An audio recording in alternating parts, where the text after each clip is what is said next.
families and also safer. We're officially terminating Joe Biden's ridiculously burdensome, horrible, actually, CAFE standards that imposed expensive restrictions and all sorts of problems, gave all sorts of problems to automakers. And we're not only talking about here, we're talking about outside of our country, because nobody could do it. Nobody wanted to do it, and it was ridiculous, very expensive. It put tremendous upward pressure on car prices, combined with the insane electric vehicle mandate. Biden's burdensome regulations helped cause the price of cars to soar more than 25%. And in one case, they went up 18% in 1 year. Today, we're taking one more step to kill the Green New scam. It's part of the greatest scam, probably, well, other than Russia, and a few others I could name. The greatest scam in American history, the Green New scam. And it's a quest to end the gasoline-powered car. This is what they wanted to do, even though we have more gasoline than any other country by far. And people want the gasoline car. They want everything. They want electric. They want to have lots of alternatives, but they do want the gasoline car. Right now, it's leading away by a lot. The car business is a very interesting business, but we want to keep it that way. I want to thank Transportation Secretary Sean Duffy, Deputy Transportation Secretary Stephen Bradbury, as well as CEO of Ford, Jim Farley. Jim, where is Jim? Let's see. Hi, Jim. Congratulations. You're doing a great job. CEO of Stellantis, Antonio Filosa. Thank you very much. Thank you, Antonio. Chairman of the National Automobile Dealers Association, Tom Castrida. Yes, sir. Thank you Yes, sir. very Yes, much, sir. Tom. Great to have you. And Manager, General Motors, Orient Plan, John Urbanek. Yes, sir.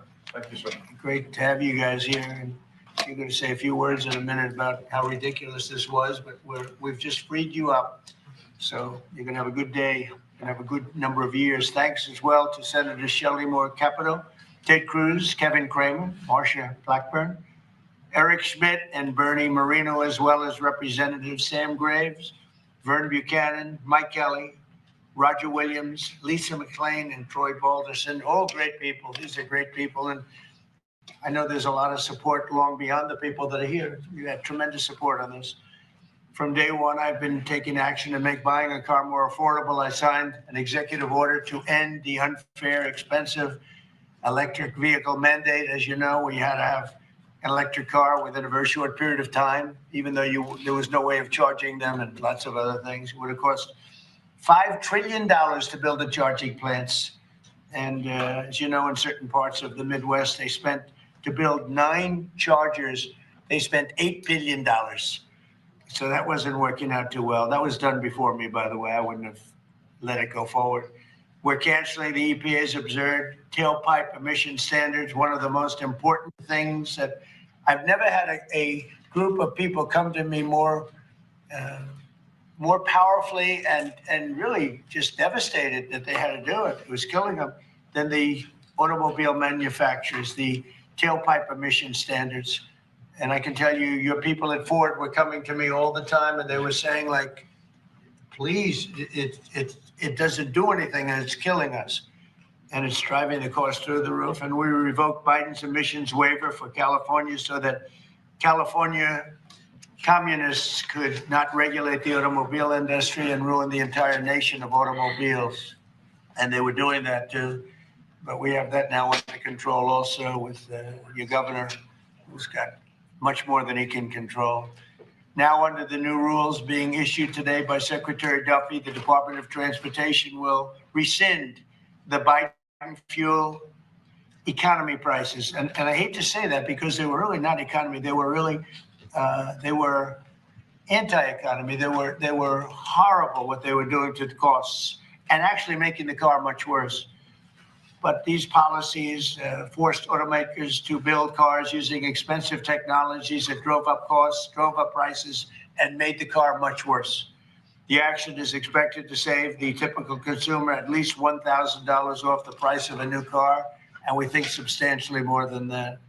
Under the Trump administration, $70 billion are now being invested in the American auto industry. Ford has announced it will invest $5 billion across its Kentucky and Michigan plants. Is that a correct statement? That's right. That's a lot, $5 billion. You could do more. Creating at least 4,000 new jobs. Stellantis announced it will invest $13 billion to expand its U.S.-based manufacturing by more than 50% and open new manufacturing facilities across the country. And I think a big part of that is also the tariffs. Because of tariffs, they're coming in, not only the automobile industry, AI, we're leading China in AI, we're leading everybody in AI, we're leading everybody in everything. We have the hottest country right now. I will tell you, a lot of political people behind me, great political people, very successful political people. We have the hottest country anywhere in the world. 1 year ago, we had a dead country, and now we have the hottest country anywhere in the world. And it started from November 5th, but it also started when we did the tariffs, and we've had tremendous support on the tariffs. It's bringing in trillions of dollars of wealth. It's bringing in national security. And I've stopped 8 wars, and of the 8 wars, 5 of them have been because of tariffs and trade. So they're very important. And General Motors plans to invest $4 billion as it brings its manufacturing back to the United States from Mexico. After falling by 5% under Biden, U.S. auto production has surged by 10% so far this year. You know, I won the auto workers vote, but now even the head of the auto workers said Trump is the greatest president we've ever seen. And he happens to be right about that. But we're protecting our auto workers and we're making it. Donald Trump, que está haciendo este anuncio especialmente para bajar el precio de los automóviles en Estados Unidos.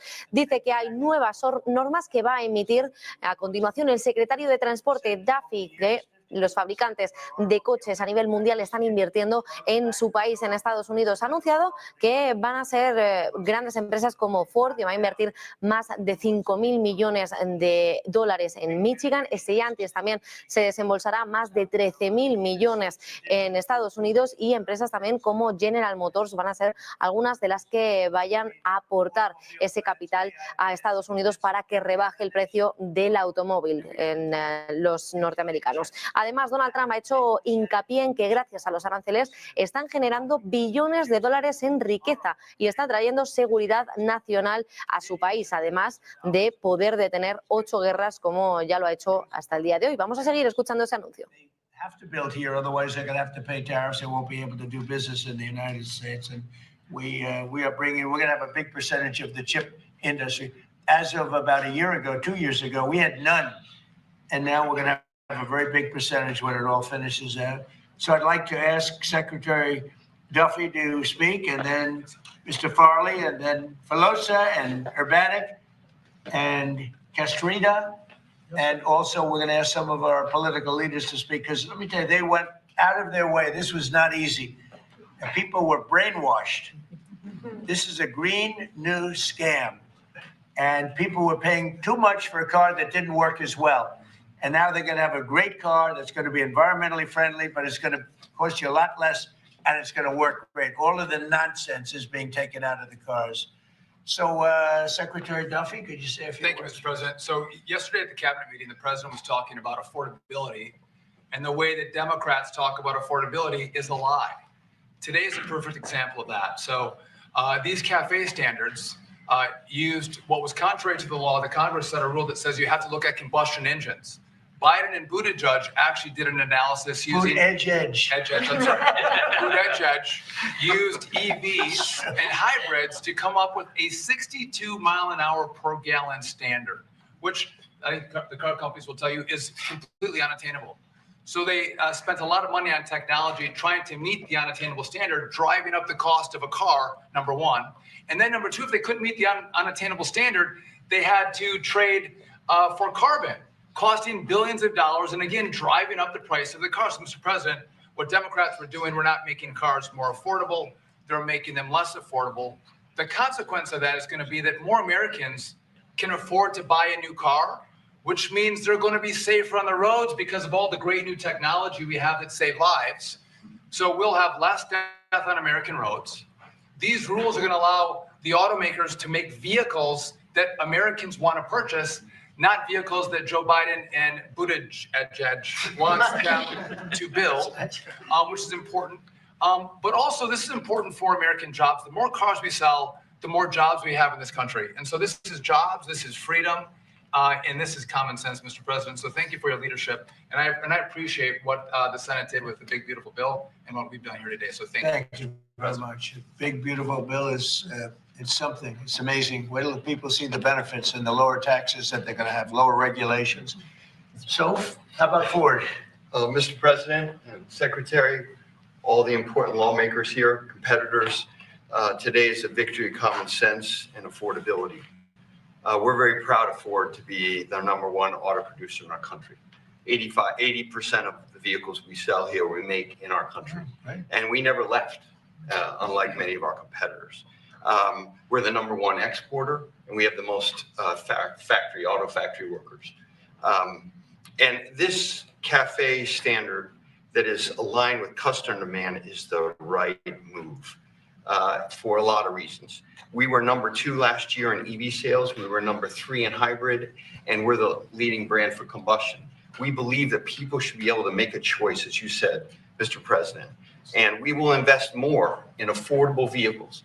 This allows us to invest in affordable vehicles made in the U.S., which we will take the lead on, and will allow us to make vehicles more affordable. So thank you for making this step for all of you.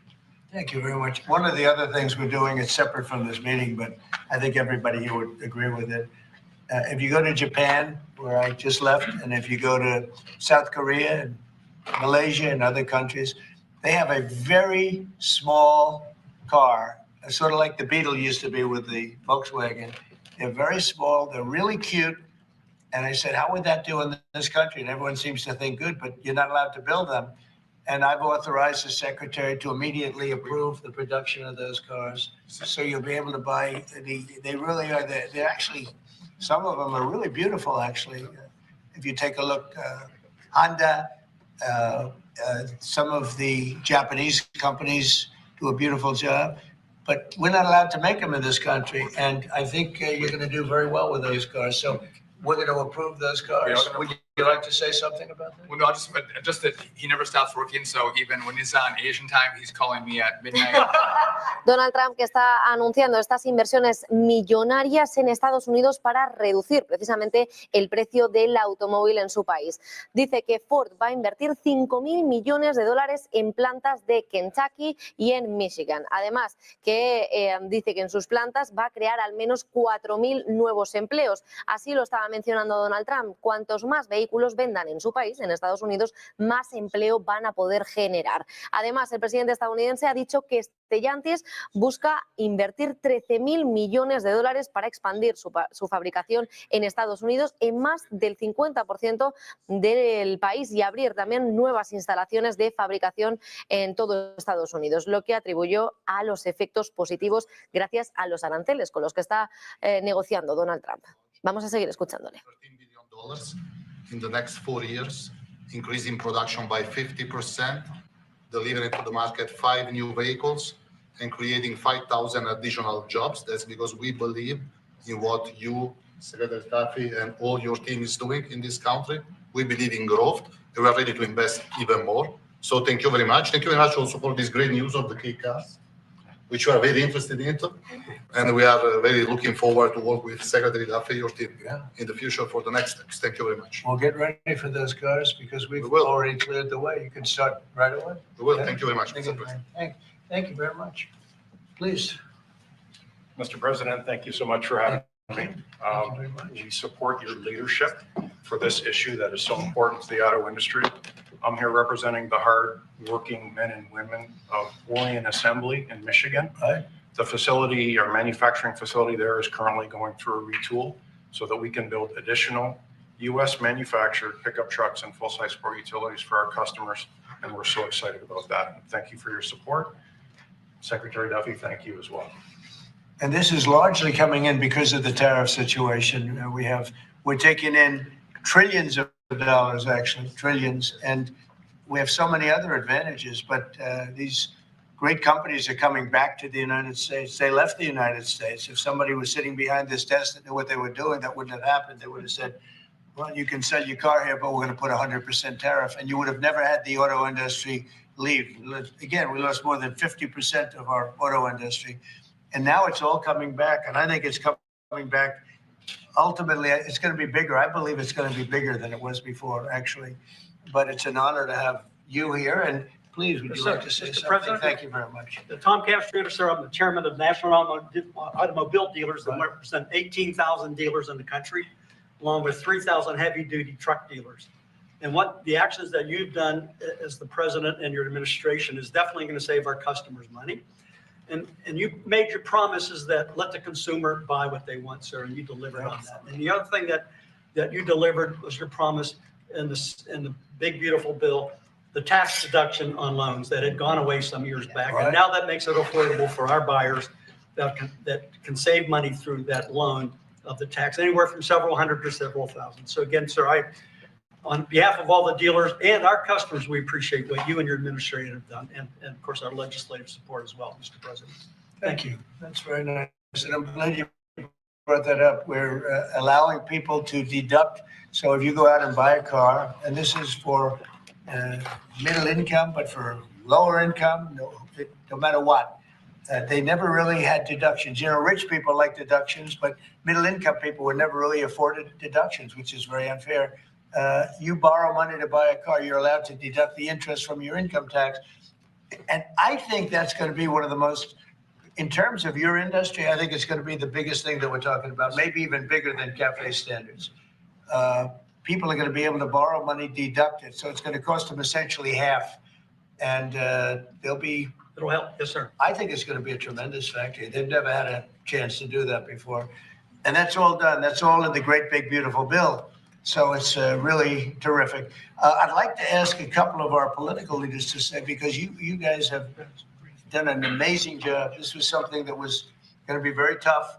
We had to fight lunatics to get it done, and they had no answers. You know, it's you just present them with the facts, and they just say, well, we're just not going to vote for it. They couldn't talk about it, but they didn't want to vote. I see Mike Kelly, my friend back there, has been with me from day one, right? Yep. What do you have to say, Mike? Well, you know what? I think you hit the key. Everybody's talking about the same thing. In America, Look at the way they like each other. You can see, there's no hatred between these two guys. no, as long as I beat his price, we're friends. No, but you hit it nail on the head. Pues escuchamos hace escasos instantes a Tom Castrator, el presidente de concesionarios automóviles de Estados Unidos, agradeciendo a Donald Trump, al presidente, ahorrar dineros a sus clientes y que gracias a esta Big Beautiful Bill los consumidores de automóviles van a poder comprar más y a un precio más barato. Donald Trump, que asegura que esto va a ser uno de los términos más importantes que la gente va a poder pedir dinero prestado y les va a costar menos de la mitad. Por tanto, va a aumentar las ventas y también aumentarán los empleos en Estados Unidos. Vamos a continuar escuchando. It was done by President Obama after the courts failed on it. So thank you for doing what you're doing. You're making America great again in every single way. Thank you. Thank you. It's going to be so big for the auto manufacturers. People aren't even going to believe the impact this has. You know, Mike used to come to my rallies all the time. And we'd have a rally. It was like 0 degrees. It was freezing. Everyone. And he'd sit there without a shirt on. And I didn't need that, you know. I didn't say it was pretty, but he would sit there in the cold and he didn't mind it at all. I said, that's one tough cookie, right? You lit it up. You know, we didn't need any heat. You were there. We had a good time. We had a lot of great rallies. We right? did. We did. Pennsylvania. Please, Mr. Congressman. Thank you, Mr. President. I represent the dealer, but I'm a dealer, and we got some other dealers in here. But this is huge for the dealer body, the local car dealer. We're going to be able to sell what the customer wants. The manufacturer's going to make what the customer wants. We've got all kinds of options to the big bill. It's going to enable people, as we talked about, to deduct payments and so forth. As we say in the business, they've never been cheaper than they are today, Mr. President. And it's going to be a great opportunity for the dealer body to sell what consumers want. And 99% of the businesses in America are small businesses. Many are car dealers, employ a lot of people. It's going to be a great year for us. We appreciate your leadership. And we appreciate, from a retail standpoint, we appreciate the manufacturers going to step up and build cars that customers want and that we want to sell. So thank you very much. It makes it a great country. He's also a very brave congressman because he was there on the baseball field that horrible day with Steve Scalise and some other people. He was hit, but he took it very well. He took it very well. You're my pal. Thank you. That's a great job. Appreciate you. Great job. Appreciate it. Kevin, could you say a few words of wisdom? One of the really smart economic forecasters, I will tell you, beyond an economist. He's a real forecaster. Please. Sir, I think that there's a massive macroeconomic benefit to what we're doing today. And the way to think about it is that the car that has the best gas mileage that you could buy that has only gasoline is a Honda that gets about 36 miles per gallon. Joe Biden wanted to make every car on average be above 50. So there's no car made in the US that you would be able to sell 2 years from now, 3 years from now under that rule, because what he wanted to do was make everybody have an electric car, as you know. But here's the thing, that if everybody had an electric car, then nobody would be buying gasoline anymore, and they'd have to take all the miles that they travel and put it on the grid. And so we would have to increase the production of electricity in the US by 25% over the next couple of years if they had their way. And so you've really stopped a massive disruption for the economy with this. So thank you, sir. That wasn't the main reason, and yet it certainly is a main reason. You wouldn't have been able to do it even if you wanted it. It's just so crazy. That was the mandate, which we ended. Troy, would you like to say something? Great honor. Thank you. My family is a former dealer, 48 years, Chrysler Dodge dealer. And then I got into the political world, sir. Yeah. I had more fun in the dealership world, but I miss it. But I still play a big role in automobiles and grateful. I remember under President Obama when the CAFE standards changed, as Mike brought up, and going through those challenging times as a Chrysler dealer before Stellantis came along. It was Daimler before you guys got it. So thank you very much for being here and making these changes. And as you said, that interest on the car loan piece is big. And I know that Bernie led the charge on that in the Senate and get it into one big, beautiful bill. That really is a big deal, and people need to understand how big a deal that is. You did a great job. And by the way, we had a great victory last night. Kind of like our race. He's going to be a great congressman. I think so. Really, like us, right? Yeah, like us. One of my early endorsements, right? Yes, sir. Can we talk about it? You're right there is a man. Come in. Let me say hello to you. Please go ahead. Thank you, Mr. President, Thank you. for your leadership. But the thing I've admired most, you've been in business, you've been in the battles over the years, and you're helping us lead us out. Most people that are up here have no idea about business or small business. It makes a big difference. One is. Number two is, I would just say in terms of the tax stuff we're talking about, one of the things that get missed, and I'm in Florida, Sarasota region, is the ability to deduct. Most people have a small business, they'll have a lawn business, they'll have this, that, they buy a new or used truck. They can take that deduction, let's say they're in a 22% tax bracket, but the vehicle's 60 grand. They can take 20% of the 60 grand, get a $12,000 write-off. They can pay their payments for the first year. That's a powerful tool we don't talk about. I don't know why, but at the end of the day, because of what you've put in place, full expensing, Right. that's the tool that would use. And you could just think about all the people in Florida, just general places. They're buying old vans or new vans, they're buying trucks, mainly trucks, and they're getting a deduction. They don't even have a payment for a year. That's right. So it's one of the best things for One of Florida. the biggest Everybody things else. in the Yeah, expense. expensing is a powerful tool. They can write the whole asset off the first year, take that deduction, put $12,000 in their pocket on a $20,000. Well, let me mention one other thing. They got into the e-vehicles, electric cars, and I'm talking to dealers that come in and talk to me, and basically they couldn't sell one, they couldn't give one away. And when these companies, or they got it because of whatever political pressure under Biden administration, and they end up realizing that they got no market. A guy says, the car's been sitting there a year, I can't get rid of it. So they don't understand the market. The people produce the vehicles, and that's made a big difference in your leadership. But thanks for what you're doing here today. It's big, it's huge. It'll make a big difference. $12,000 on a $60,000 vehicle up front, day one. Thank you. Thank you very much. Great job. Yeah. You know, we're just talking about something that's interesting. Ford would make, and I don't want to speak for Pues continúan haciendo esos anuncios acerca del sector automotriz, de qué manera va a impactar a la economía en Estados Unidos. Donald Trump ha lanzado este mensaje, dice que su país tendrá pronto un gran porcentaje del mercado de chips. Así lo aseguraba desde Washington, dice que añade que no tenía ningún porcentaje en esta industria, Estados Unidos, en el pasado y que ahora ya lo está teniendo. Habla desde la Casa Blanca diciendo que esto va a suceder no por la ley de chips, que fue horrible y ridícula, sino por lo que están haciendo con los aranceles por esa One Beautiful Bill. Donald Trump ha mencionado que la legislación puesta en vigor por la administración anterior solo le dio a las empresas de la industria de chips, en este caso, miles de millones y miles de millones de dólares y simplemente se quedaron con el dinero y no afectó y no tuvo las consecuencias y los beneficios que esperaban. Por tanto, Donald Trump, que también en todo momento en esta comparecencia ha asegurado que es líder en todo lo que hace, prácticamente en todo en el mundo, en la fabricación de los chips y también en inteligencia artificial. Volvemos con él. You signed the electric vehicle CRA, Congressional Review Act, that all of us participated in, the beginning of really making common sense because it was going to impact 17 other states and really a large part of our economy. This is about affordability here. I'm just going to say one thing. Well, maybe I already said one thing, so now I'm going to say two things. When we talk about a car and auto, we sort of talk about just, oh, we need a car. Do you know what a car does for a family? You can take your children to school, you can go to the store, you can visit your mother, you can go to church, you can have a job, you have the flexibility that you need. A car for an American family is about a roadway to prosperity. Big deal. It's a big deal. And so by making them more affordable, making them more choice-driven by what families want and need, today is a great day for the American family. Absolutely. Thank you. Absolutely, and for the American worker. Say.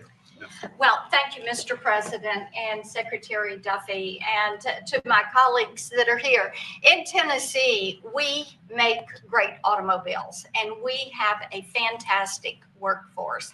And whether you're GM or Ford, with their new investment in Tennessee, or Nissan or VW or Toyota with the engine plant, what you see is the components that are necessary to build these cars.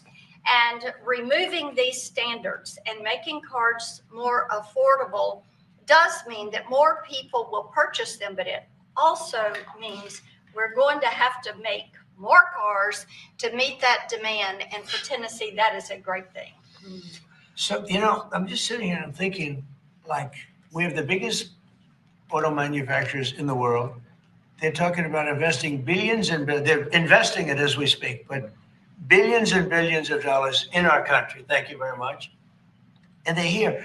They're not like, well, maybe they're doing it because of tariffs, and they're doing it because of maybe they like the president, and we're doing things like this for them, which frankly, no matter who you are, this should be done.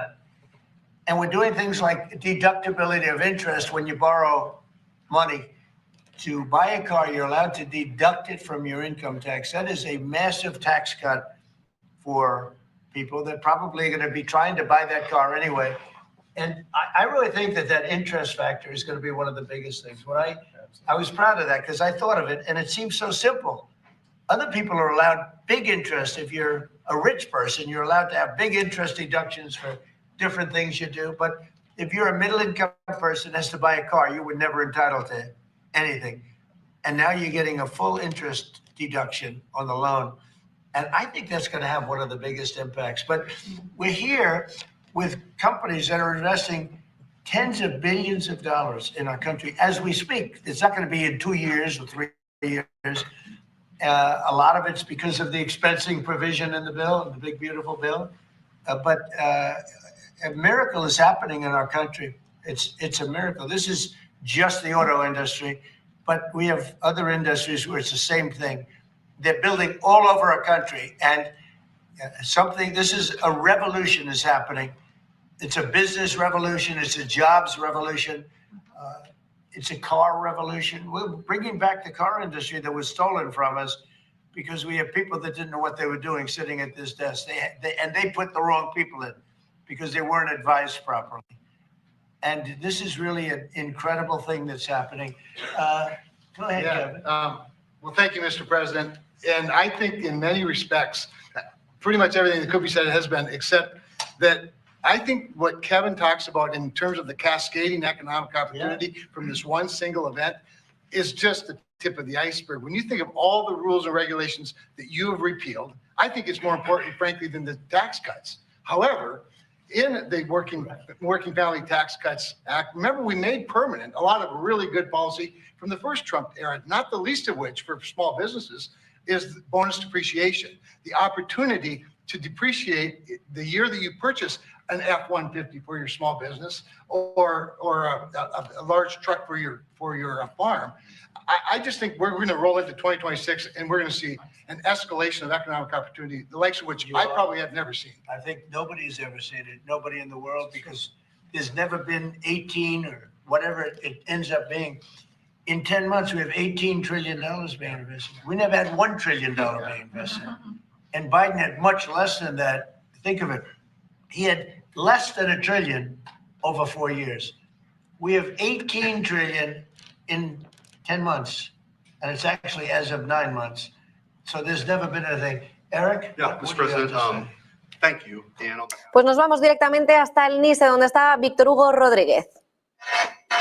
¿Cómo están? ¿Cómo les va? Bueno, aquí estamos directamente, como ustedes escuchando la campana, por eso tengo yo esto puesto, porque es como me estoy comunicando con el estudio. Sí, el mercado nuevamente recupera, eso debido, fíjense bien, y estamos escuchando a Trump lo que nos está diciendo en materia económica, que es muy importante. Recuérdense que somos la primera planta de televisión que les traemos esto en vivo desde el piso de la Bolsa de Nueva York, cuando es miércoles 3 de diciembre del año 2025. ¿Vale? Lo más importante es que a raíz de un número que supimos más temprano a las 2:30 de la tarde, hora de Madrid, es cuando supimos que los empleos que se crearon estuvieron un tanto flojos, lo que reinicia la posibilidad de que la semana que viene pudiésemos ver la reserva recortando tasas de interés. Mucho miedo con Microsoft por algunas de las inversiones en OpenAI, que es la compañía matriz de ChatGPT.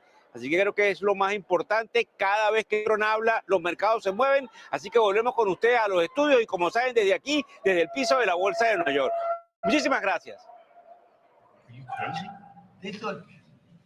Pues muchas gracias, Víctor Hugo. Enseguida vamos contigo de nuevo desde allí, desde el NICE de Nueva York. Mientras tanto, vamos a continuar escuchando las palabras de Donald Trump, porque estaba asegurando que las personas de clase media estadounidenses van a poder comprarse coches de manera más barata y más sencilla gracias a este proyecto que está llevando a cabo del One Big Beautiful Bill de Estados Unidos. Dice Donald Trump que es un milagro para el país y va a ser una revolución empresarial y una revolución también en la industria del automóvil. Vamos a seguir escuchándole. Electric Lamborghinis, we're getting $7,500 from the taxpayer. And these Democrats sit on this floor and say that Republicans are for millionaires and billionaires. We are the opposite of giving $7,500 to multi-billionaires, to these foreign electric vehicles. Number two, because of your policies, at the beginning of the year, 51% of the cars sold in America were made in America, 51% before you got sworn in. Last month, that number was 57%. We moved it 6 points, which nobody thought would be possible in 4 years. We did it in 10 months. That's something that maybe the news should cover a little bit more. And we've driven down the price of automobiles. The car prices for consumers are down before you did. Just about everything is down. You know, this whole thing is, they use the word affordability.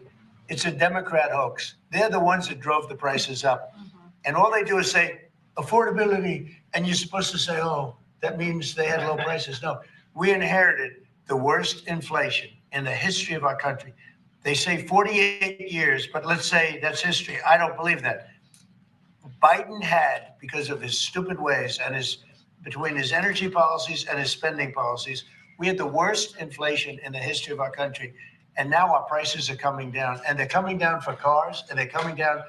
I mean, did you hear yesterday when Chris Wright from Energy, the head of energy in our country, said, there are now parts of our country, it's all happening, $1.99 for gasoline, a gallon. And we have it at $2.50, $2.60. It was at $5. And that's bigger than any tax cut we could give. And, you know, for the average family, that's considered bigger than any tax cut. So the word affordability, when they mention it, you ever watch them? It's all about, I saw the young lady that lost last night. She lost by a lot more than they thought. And we have a great new candidate in Congress. really great, Matt Van Epps. But I saw last night, she said, it's all about affordability, all about, they never talk about like the specifics. Right. Everything was through the roof. Eggs, when I took over, eggs were 4 times higher than they ever were. We got the prices down to the lowest level. Yep. I mean, amazing. But they never, you got to watch, they're great con people. It's like the Inflation Reduction Act. And after they got it approved, because everybody said inflation reduction, they admitted it had nothing to do with reducing inflation. It's a con job. I think affordability is the greatest con job. They look at you and they say, affordability. They don't say anything else. Everyone says, oh, their prices were so low. No, they had the worst inflation. We had the highest prices we ever had. And now they're all coming down, including beef is coming down. Beef was up there a little bit. Our ranchers did well, but we got to make them do a little bit less well, perhaps. But the beef is now coming down. Coffee is now coming down. It's all coming down. And it's a beautiful thing to see. But remember this, when they use the word affordability, they just say, they never say anything else. This election's about affordability. And then they go on to the next subject. It's a con job. They caused the highest prices in the history of our country, the worst inflation in the history of our country. And we're getting those prices down, and they're coming down rapidly. And you'll see those results very soon. Anybody else want to say a few words? Oh, Ted, I can't believe it. I'm easy to miss. It's very rare that I would miss it. Go ahead, Ted. Well, Mr. President, I want to congratulate you on behalf of everyone here for the leadership that you're showing. And this is a victory today for consumers. This is a victory for affordability. Your critics like to say. Donald Trump, quien también acaba de recordar que los precios están bajando. Todo en Estados Unidos está bajando gracias a esta One Big Beautiful Bill de Donald Trump. Dice que incluso la carne, el café y todos los precios en los supermercados van a bajar. Ahora también con este anuncio será el precio del automóvil el que esté más barato. Vamos a seguir escuchando. Went to zero. What does that mean? It means you can now, as a consumer, buy the car you want. It also means people's lives will be safer, because what these regulations did is they forced cars to be more expensive and made of plastic instead of steel, because you had to make them lighter to comply with these standards. So you'd get in a wreck and people would die. The result of what you're doing, you're literally saving people's lives, and you're making it where families can afford to get a new car. These actions will drop the cost of cars and trucks thousands of dollars. That makes a real difference. And I'll make one final point. You know, about half the members here are car dealers. And I will say my good friend Roger Williams out in the lobby, he tried to sell me a car, which didn't surprise me, but I just want to give props to Mike Kelly. He showed he was savvier because he tried to sell you a car, and you can afford a much nicer car than I can. So well done, Mike Roger. You just went to the wrong customer. That was $100 cheaper. The thing that Ted just said, it's true. Plastic instead of steel. Think of that. And people died because of that. The plastic was plastic in an auto accident, and it broke up, and people were shattered because of that crazy deal. But it's a really good point. Go ahead. And Mr. President, I'll tell you, the Senate Commerce Committee on January 14th, we're going to have a hearing with all of the big three there and Tesla. And the entire hearing is going to focus on how your leadership has reduced the burdens on car makers. That's lowering costs. That's giving consumers more choices, and it's producing more jobs in America. And it's highlighted. That's a real record of success. Yeah, well, it's an honor. And, you know, they were going by California. We had like 2 different countries, California and 15 that followed California, because you had 15 states follow California. And the rules from California were just like everything else. That's why people are leaving. That's why it's such a mess. It's got there's a state with such unbelievable potential. But what they did with the car industry is incredible. And that was, you know, the car companies didn't know what to do because they had 2 standards, and you can't build 2 different cars for the same country. And what we're doing today is very big. Would anybody like to say something? Would you like to say something, my friend? I just want to say thank you. Thank you.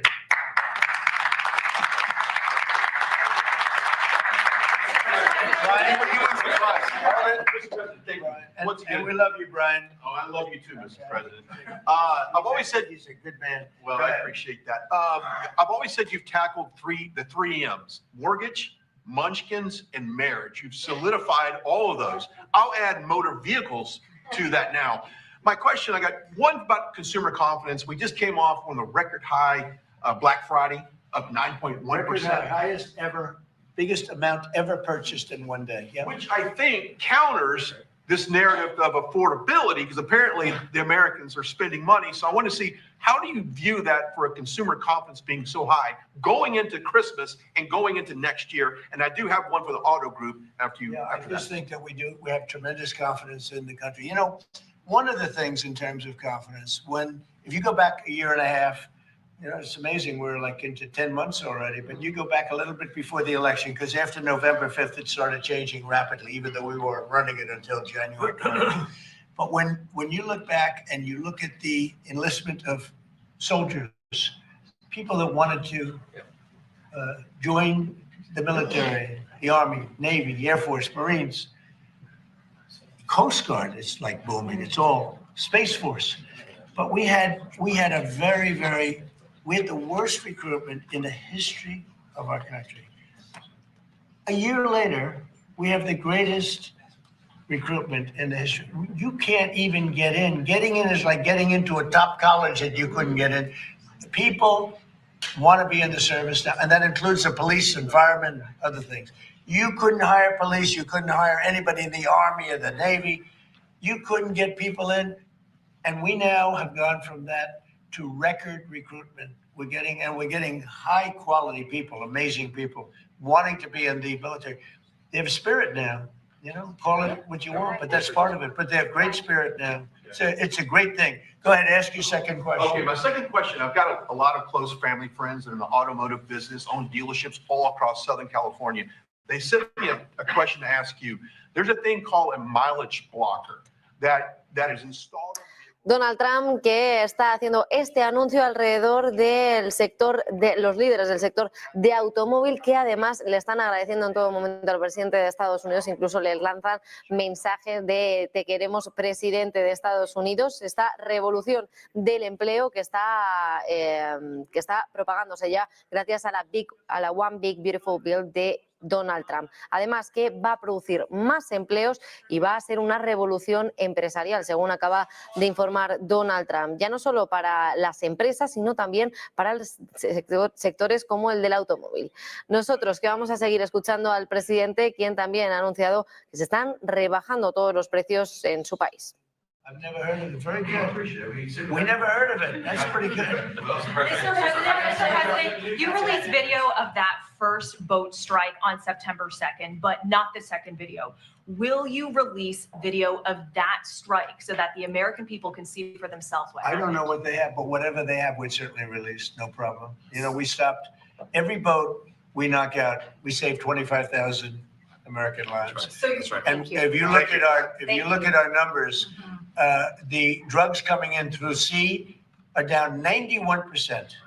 I'm surprised there's 9%. You want to? I don't know who's doing the 9%, but it's down 91, and we're going to start very soon on land, and I'm sure you're thrilled to hear that. On Ukraine, Steve Witkoff and Jared Kushner were there last night with Vladimir Putin. Can you give us an update about those talks? It sounds from what the Kremlin is saying that they're not going to compromise. Can you tell us what you've... I don't know what the Kremlin's doing. I can tell you that they had a reasonably good meeting with President Putin. We're going to find out. It's a war that should have never been started. It's a war, if I were president, we had a rigged election. If I were president, that war would have never happened.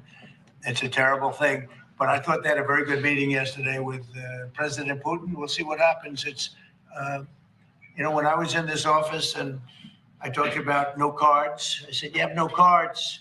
That was the time to settle. I thought that would have been a much better time to settle. But their wisdom decided not to do that. They have a lot of things against them right now. But you have President Putin had a very good meeting yesterday with Jared Kushner and with Steve Witkoff. What comes out of that meeting, I can't tell you, because it does take two to tango. You know, Ukraine, I think we have something pretty well worked out with them. They're very satisfied, considering. But the sad part is, if I were president, no war would have ever happened. They would have had 100% of their territory. Nothing would have happened. It's a very sad situation. So think of this. Last month, 27,000 soldiers. 27. That's like You take a stadium, a football stadium, not an arena, and you cut it in half. 27,000 people died, young, mostly young soldiers, died last month, in 1 month.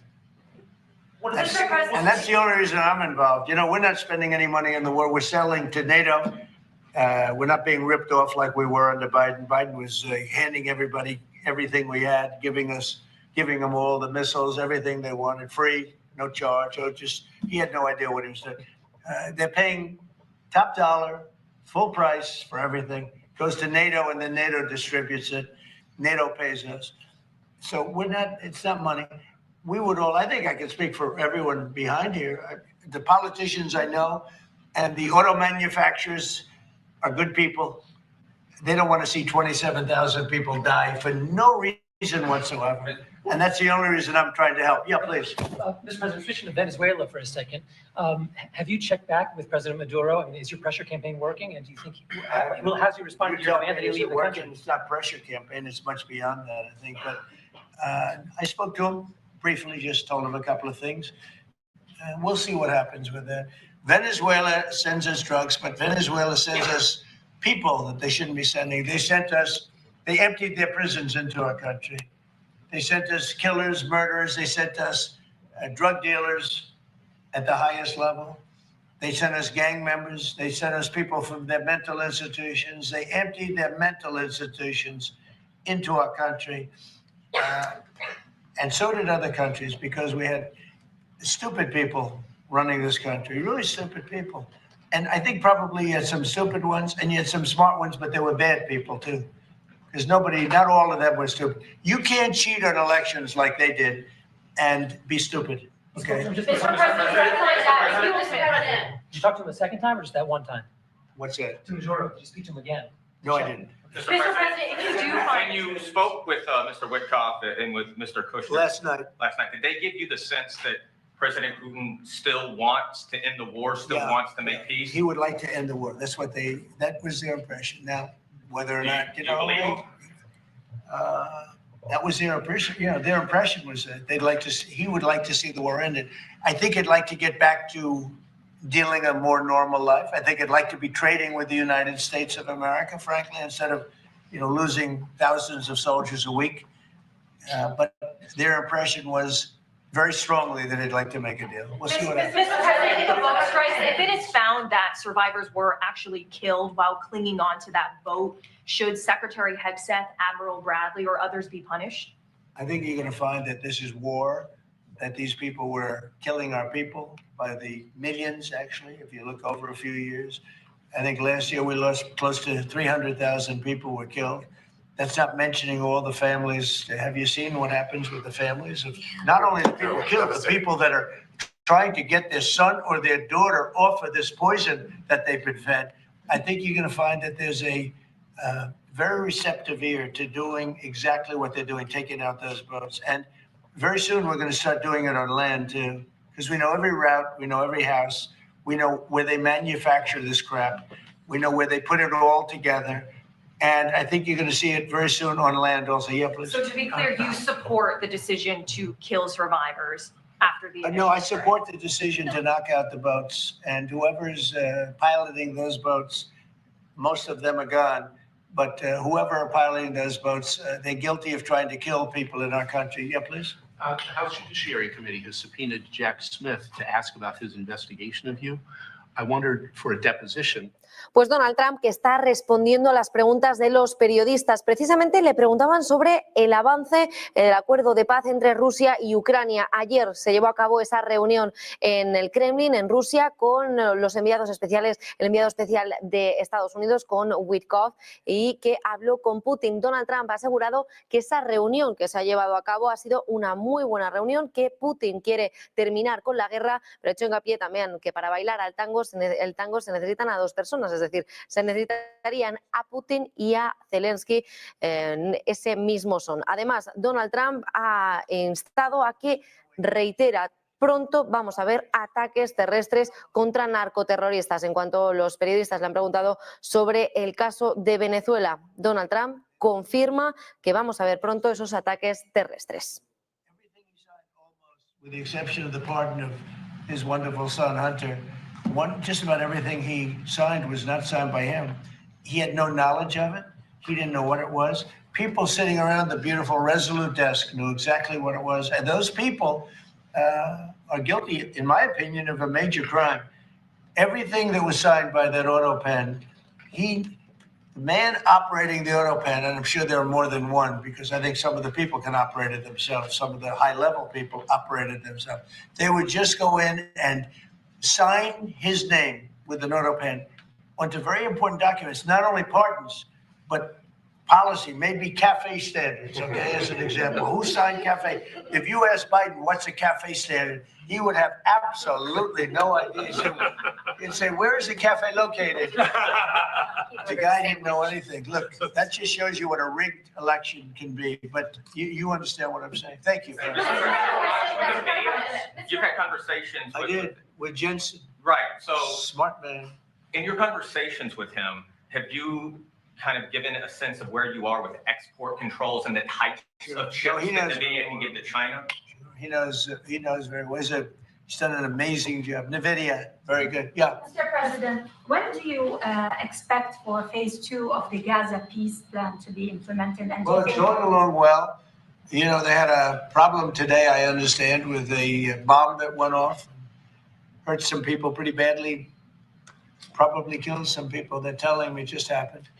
But it's going on very. We have peace in the Middle East. People don't realize it. We have tremendous support. 59 countries. There's tremendous support. But phase 2 is moving along. Yeah, it's going to happen pretty soon. Mr. President, did you speak with House Republican leadership about your decision to pardon Congressman Henry Cuellar? And are you concerned that you made a vulnerable Democrat perhaps less vulnerable with that decision? It didn't matter. He's a respected person. He was treated very badly because he said that people should not be allowed to pour into our country. And he was right. He didn't like open borders. He was on the border. You know, he represents a very respected man. He represents the people on the border, and he saw what was happening. And as soon as he made that statement, I then said, I'll bet he gets indicted. And that's what happened. You know, I put out my truth from that. Well, I did a truth, wonderful truth. We love truth.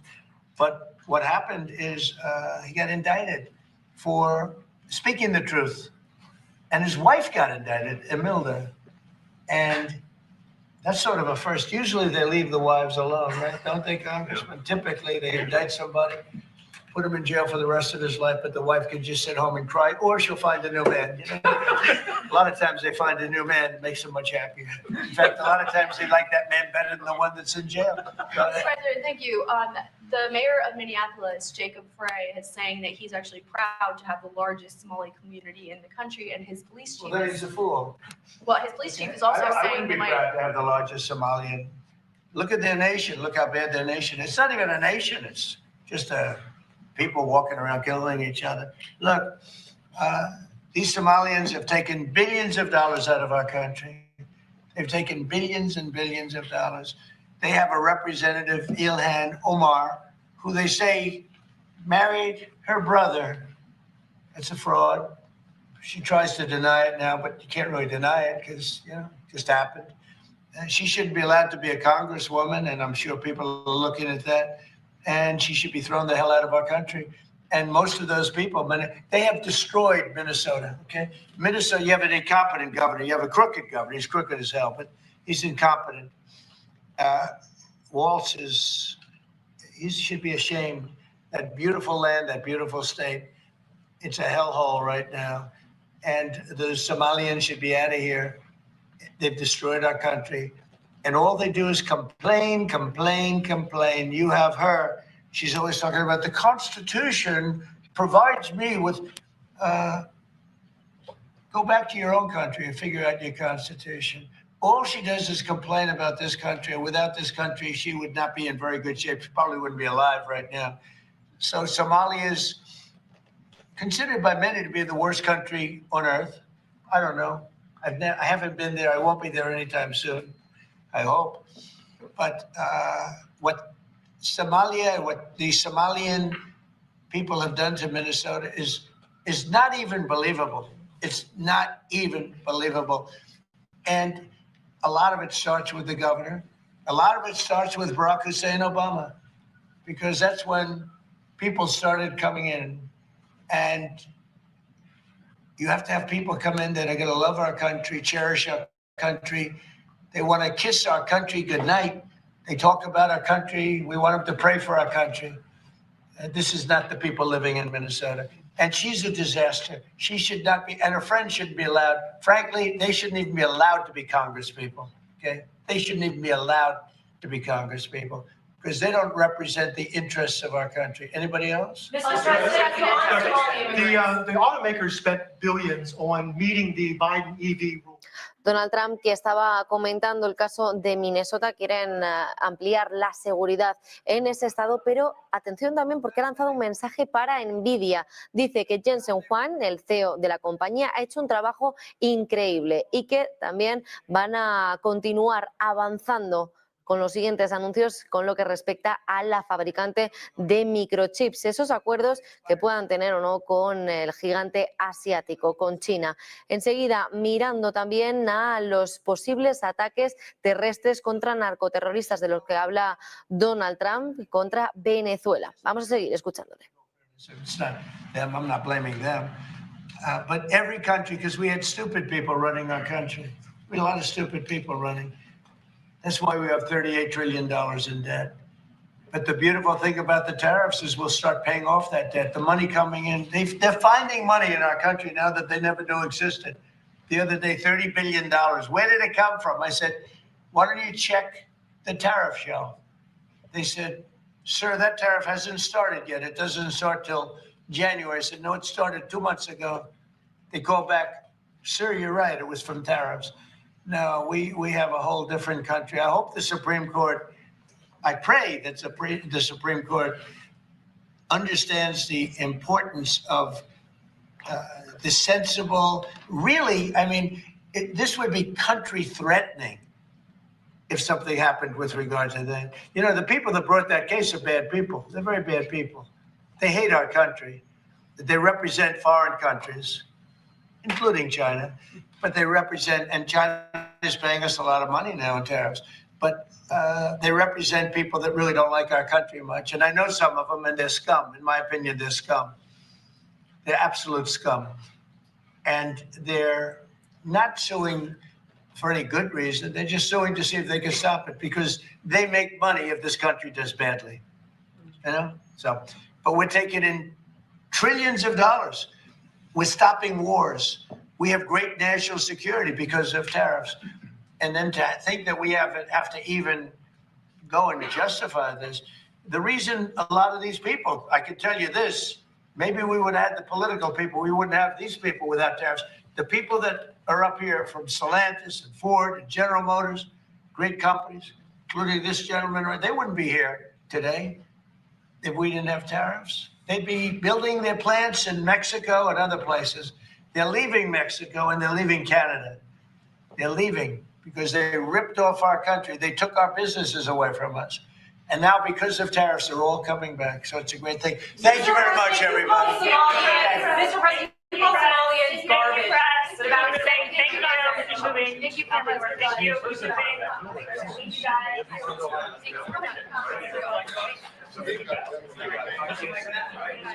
Pues acaba de terminar esa reunión en Washington, D.C. con Donald Trump reunido con los líderes del sector de automóviles. Precisamente el anuncio histórico de hoy era la rebaja del precio de los automóviles en Estados Unidos, que ya va a beneficiar gracias al One Big Beautiful Bill de Donald Trump.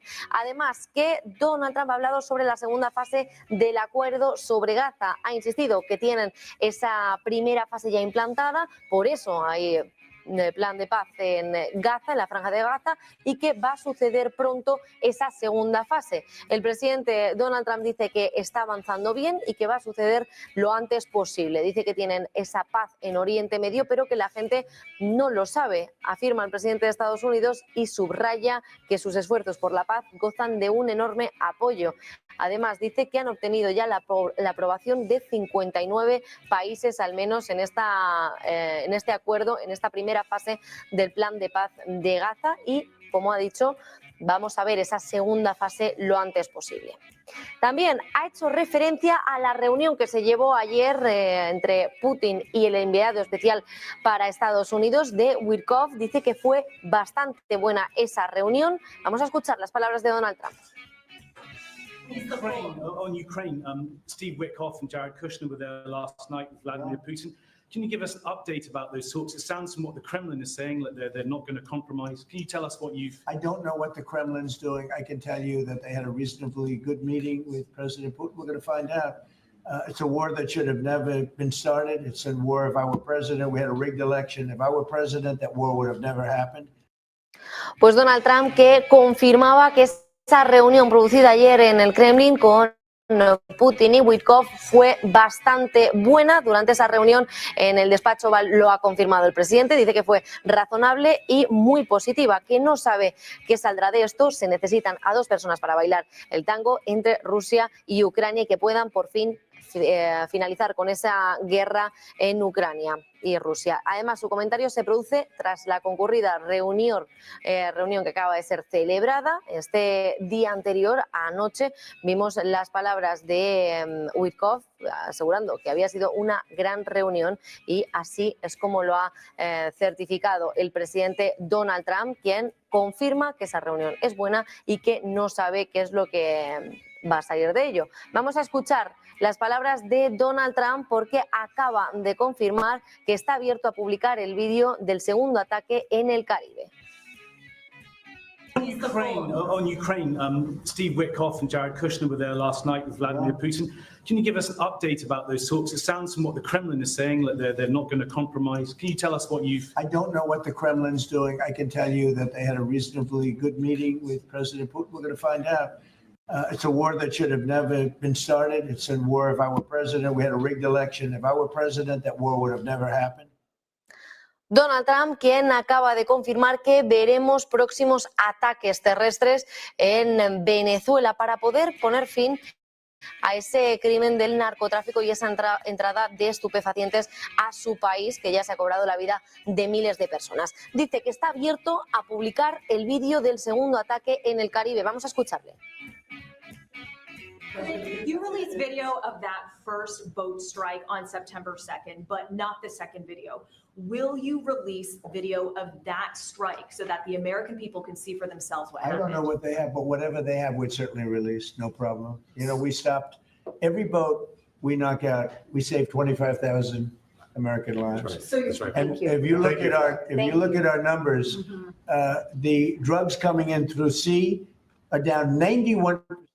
Donald Trump, que afirma estar dispuesto a publicar las imágenes de ese segundo ataque perpetrado en el Caribe después de que los periodistas precisamente le preguntaran sobre esta tensión que continúa aumentando. Dice que lo que tengan pueden publicarlo sin problema y ha señalado que el narcotráfico marítimo de drogas había disminuido drásticamente después de que Donald Trump llegara a este segundo mandato. Vamos a escuchar las palabras del presidente en el momento en el que ha dicho que ha hablado ya con Nicolás Maduro. President, switching to Venezuela for a second, have you checked back with President Maduro? I mean, is your pressure campaign working? And do you think how's he responding? You tell me, is it working? It's not pressure campaign. It's much beyond that, I think. But I spoke to him briefly, just told him a couple of things. We'll see what happens with that. Venezuela sends us drugs, but Venezuela sends us people that they shouldn't be sending. They sent us. Con estas palabras del presidente de Estados Unidos ya ha terminado esa comparecencia al otro lado del Atlántico, en la Casa Blanca. Nosotros que hacemos una pequeña pausa publicitaria y enseguida volvemos poniendo la mirada a los mercados y a estas últimas palabras de Donald Trump. Enseguida volvemos.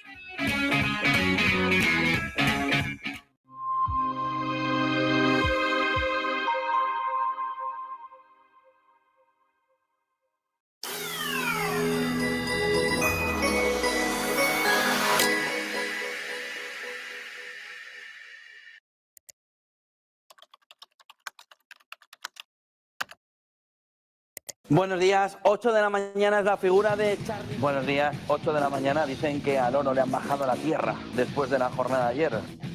Seguimos en Negocios Televisión. Mañana continuamos en Negocios Televisión. Sean bienvenidos de nuevo a Negocios Televisión. Negocios Televisión. Sobre todo intentando ver lo que Europa está poniendo encima de la mesa en esos ejercicios militares.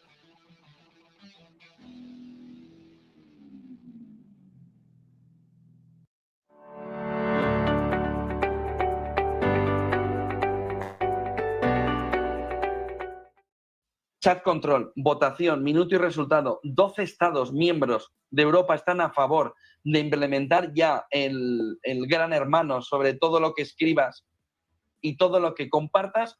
8 Estados miembros en contra, 7 indecisos. En lo que ahora mismo es la gran partida alrededor de ese chat control que va a marcar gran parte del camino, ¿no? Alrededor de cómo la Unión Europea puede o podría, si esto se aprobara y no quedar parado como sucedió en el 24, lo vuelve a traer en el 25 hasta que salga, la Unión Europea podría inspeccionar todas tus fotos y todos tus mensajes privados. Esa propuesta de chat control obligaría a la inspección de todas las comunicaciones digitales privadas, incluyendo mensajes cifrados y fotos. No te preocupes demasiado por la vida, que nadie sale vivo de ella. La primera causa hoy de muerte es la depresión, la tristeza. Más del 50% de la población tiene problemas mentales. ¿Pero qué estamos haciendo? Más del 80-90% de las preocupaciones de nuestra mente son cosas que no han pasado nunca ni pasarán. Hemos dejado de tocar, de abrazar. A un niño que no se le toca se muere. Todos buscamos amor. Sí, pero yo no voy por la calle y solo veo esta imagen, por la calle, andando. El que diga que es positivo, miente. El 82% de la gente es pesimista. Porque tu mente está preparada para sobrevivir, no para vivir.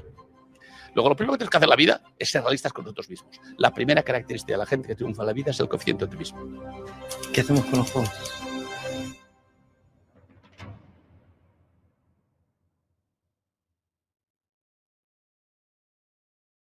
Entremos en terreno económico. Hay una pregunta muy clara ahora mismo. Igual que se entra en el mercado, no se entra en el mercado, se compra oro, no se compra oro. ¿Es el momento de comprar vivienda o no? ¿Es el momento de comprar casa o no? ¿Es el momento de acercarse al mercado a comprar una vivienda? Ojo a este gráfico de Lance Lambert con datos de Redfin que plantea la fotografía de que no es el momento de comprar vivienda. Porque empieza a calibrar, empieza a ver cómo estamos viviendo el mayor momento en el que vendedores se encuentran en una posición alcista, quieren vender, no hay muchos, pero quieren vender, pero los compradores se han desplomado.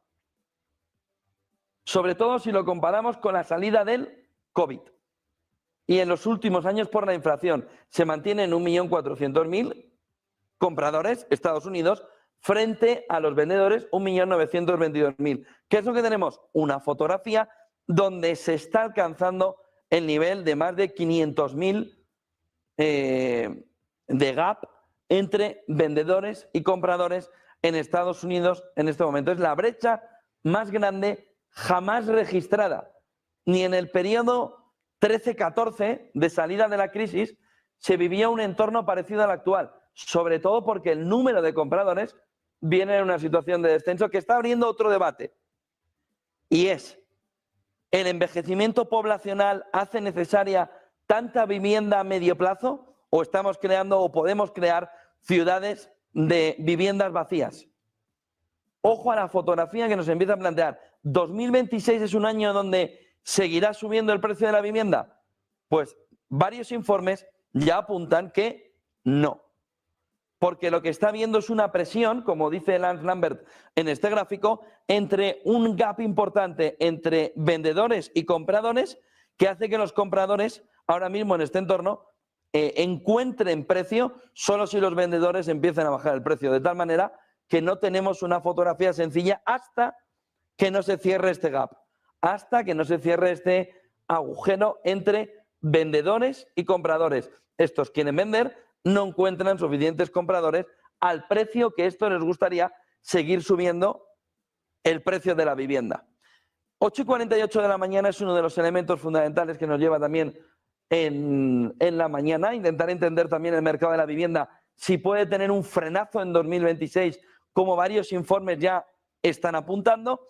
La María Montessori decía, nunca hagas para un niño lo que él puede hacer por sí solo. Estaría en desacuerdo con usar el chat GPT para hacer los deberes. La profesora prepara la clase con el chat GPT. El niño llega a casa y hace los deberes con el chat GPT. El niño llega a clase, la profesora corrige los deberes con el chat GPT. Cerramos las escuelas. Es que todo esto no tiene sentido. Hay un matrimonio de conveniencia entre la industria tecnológica y la educación nueva. El negocio aquí es entrar en las aulas para conseguir la atención de los alumnos. ¿Qué tengo que hacer para crecer? Pues tengo que enganchar al usuario y por eso contrato psicólogos para asegurar que el niño esté enganchado cuanto más tiempo posible. Pero estamos luchando contra un negocio que engancha a nuestros hijos, que tiene un presupuesto ilimitado. ¿Quién va a ganar? Netflix, porque Netflix tiene unos recursos que nosotros no tenemos. Yo creo que vamos a pasar por momentos muy oscuros. Hay casos de niños que se han suicidado. Ahora mismo el que no tiene smartphone no tiene ningún problema social. Es importante que los jóvenes tengan recursos léxicos. Cada vez tienen menos. En las redes no es un lugar en el que tú adquieres recursos léxicos. Y hay una incompatibilidad profunda entre redes sociales y lectura profunda. Los jóvenes se van por un lado o por otro, o sea, pocas veces viven en los dos mundos. Les damos clases de educación emocional porque decimos que no saben identificar sus emociones. Dejémonos de tonterías. Lo que hace falta no es que identifiquen sus emociones, lo que hace falta es que sepan identificar la realidad, que sepan describirla y que sepan decir cómo se sienten con palabras adecuadas. Si no somos capaces de expresar adecuadamente lo que sentimos, muchas veces acabamos gritando o pegando tiros o quemando contenedores. De verdad que estamos en un momento en el que nos estamos jugando lo que significa la democracia y la palabra tiene un papel importantísimo en eso de la democracia con D mayúscula. O sea, no somos mejores por leer, porque no es suficiente leer, depende qué es lo que estás leyendo. Los tipos de interés de los bancos centrales son una herramienta clave de política monetaria utilizada para influir en el coste del dinero. Cuando un banco central aumenta los tipos de interés, lo que hace es encarecer los préstamos, así se reduce el consumo y la inversión, se desacelera la economía con el objetivo de controlar la inflación. En cambio, cuando los tipos se reducen, el crédito es más barato, lo que impulsa la actividad económica y fomenta el consumo y la inversión. En la actualidad, los principales bancos centrales, como es el caso de la Reserva Federal, el Banco Central Europeo y el Banco de Inglaterra, han venido utilizando los tipos de interés para controlar la inflación, que ha sido elevada en muchos países debido a factores como el aumento de los precios de la energía y las interrupciones de la cadena de suministro. Vayamos más al detalle sobre los efectos que tiene sobre la economía cuando los tipos de interés suben. En primer lugar, se produce un encarecimiento del crédito. Al aumentar los tipos, pedir préstamos, tanto hipotecarios, créditos empresariales, se vuelve más caro para empresas y consumidores, lo que tiende a reducir la inversión y el consumo. También genera una menor inflación. Al reducirse el gasto y la inversión, se modera la demanda, lo que puede ayudar a reducir el IPC. También, en el momento en el que los tipos se suben, hay un mayor atractivo para el ahorro, y es que los ahorros generan en esa situación más rendimiento, por lo que los consumidores tienden a gastar menos y a ahorrar más. Otro elemento que se produce cuando los tipos de interés suben es la apreciación de la moneda. Con tipos más altos, los inversores internacionales pueden ver la moneda del país como más atractiva, lo que fortalece su valor. También los tipos altos tienen impacto sobre el empleo. La demanda menor puede llevar a una ralentización económica, afectando negativamente al mercado de trabajo. ¿Los efectos cuando los tipos de interés bajan? Pues también son otros. En primer lugar, los créditos son más baratos. Bajar los tipos de interés hace que los préstamos sean más accesibles, lo que fomenta la inversión y el consumo. También se produce, cuando los tipos bajan, un aumento de la inflación. Al aumentar la demanda, se puede generar un incremento de los precios, lo que podría elevar el IPC. También se produce un desincentivo del ahorro. Los rendimientos de los ahorros disminuyen, lo que incentiva a las personas a gastar más que a ahorrar. Y también se produce una depreciación de la moneda. Con tasas más bajas,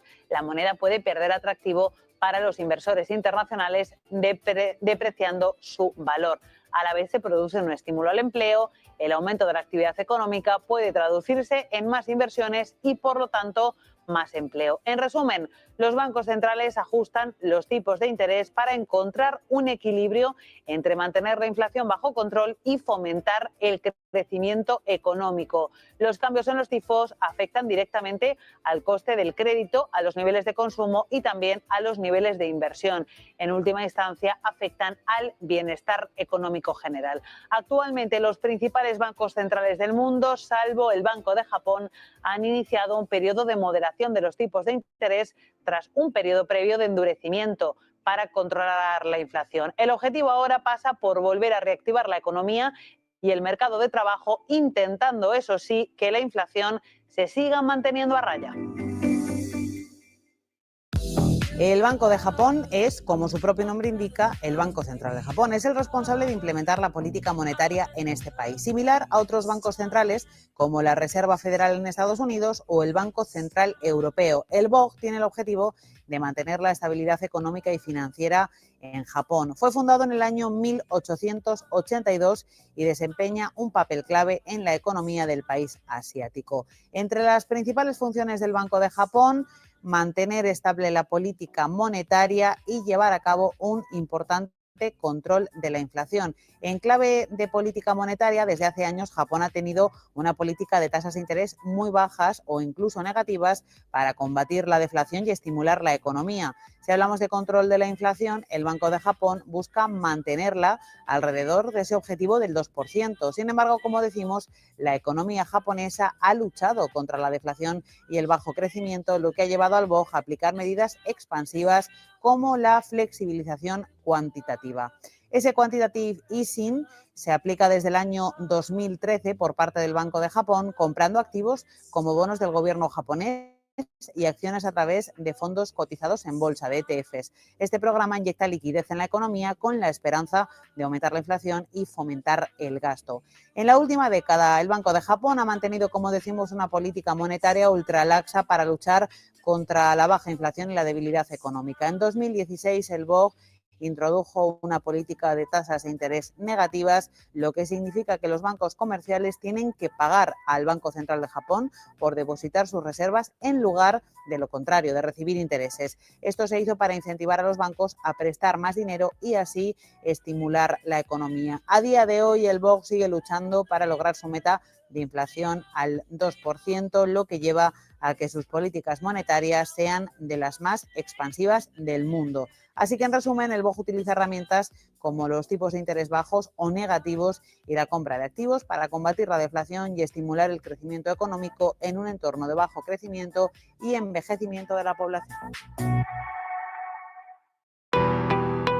¿Qué es Bitcoin? Hoy vamos a explicarles qué es exactamente Bitcoin, explicándoles los conceptos básicos para que entiendan esta criptomoneda de la que todo el mundo lleva años hablando. Esta explicación les servirá para saber también qué son exactamente las criptomonedas y cómo funcionan, para que puedan tener una noción un poco menos técnica de cómo funciona todo esto y a lo que nos referimos con cada término. Bitcoin es una criptomoneda o moneda virtual, concretamente la primera que fue desarrollada. Es la criptomoneda que le ha marcado el camino a todas las demás que llegaron después utilizando su tecnología. Esta tecnología es la cadena de bloques o tecnología blockchain, que también se utiliza para otras cosas. La primera de las criptomonedas fue creada por Satoshi Nakamoto, que es el seudónimo que corresponde a una persona que nadie sabe exactamente quién es, aunque sí que es cierto que ha habido muchas teorías. Esta persona publicó en 2009 un artículo en el que describía un sistema de pagos P2P al que llamó Bitcoin. Al cabo de unos meses, él mismo publicó la primera versión del software que permite gestionar la red de la moneda y que además empieza a interactuar con los primeros interesados en foros. La cantidad total de bitcoins que se emiten cada año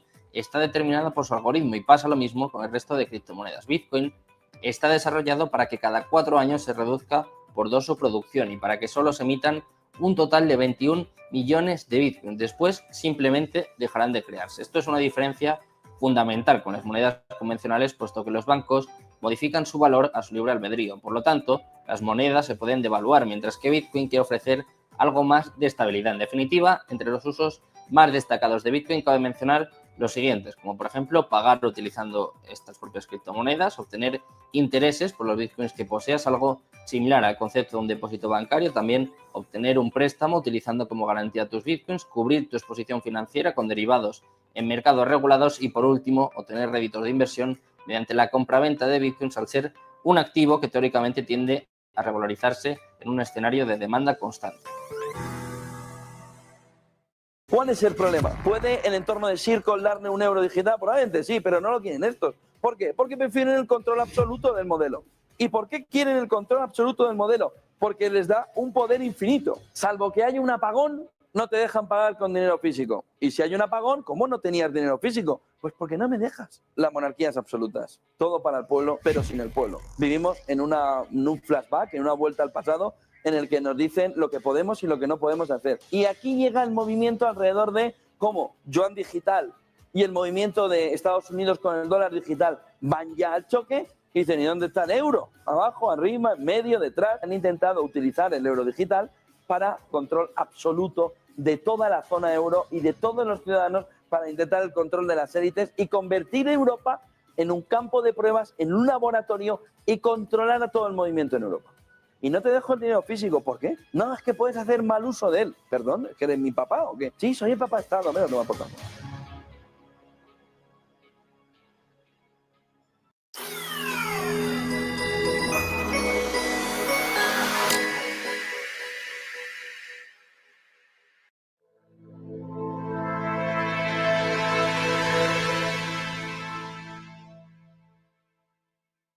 Vamos a intentar conocer los principales catalizadores del mercado, qué es lo que le duele, lo que le preocupa a las bolsas. Vamos a saludar a Alberto Iturralde, responsable de Operativa DAX. ¿Qué tal, Alberto? Buenos días.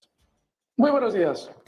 ¿Y los mercados de qué están pendientes? Recordemos, de las tensiones geopolíticas, de estos últimos datos macro que vamos a conocer, los PMI servicios, de las conversaciones para poner fin a la guerra en Ucrania, que son maratonianas y de momento están lejos de un acuerdo. Bueno, están pendientes un poco de todo eso, pero sobre todo los mercados dependen, a la hora de desplazarse, del sentimiento real que hay en las bolsas. Cada vez que vemos un recorte, y lo hemos visto durante estas últimas semanas, inmediatamente todo el mundo que interviene en el mercado entra en una especie de estado bajista. Bueno, eso implica rebotes como el que hemos visto la semana pasada, sobre todo teniendo en cuenta que es un rebote el de la semana pasada de corte estacional. Es decir, cuando llega la semana de Acción de Gracias en Estados Unidos, el mercado suele ser alcista. Lo comentábamos la semana pasada así. Sin embargo, esa semana ya ha terminado.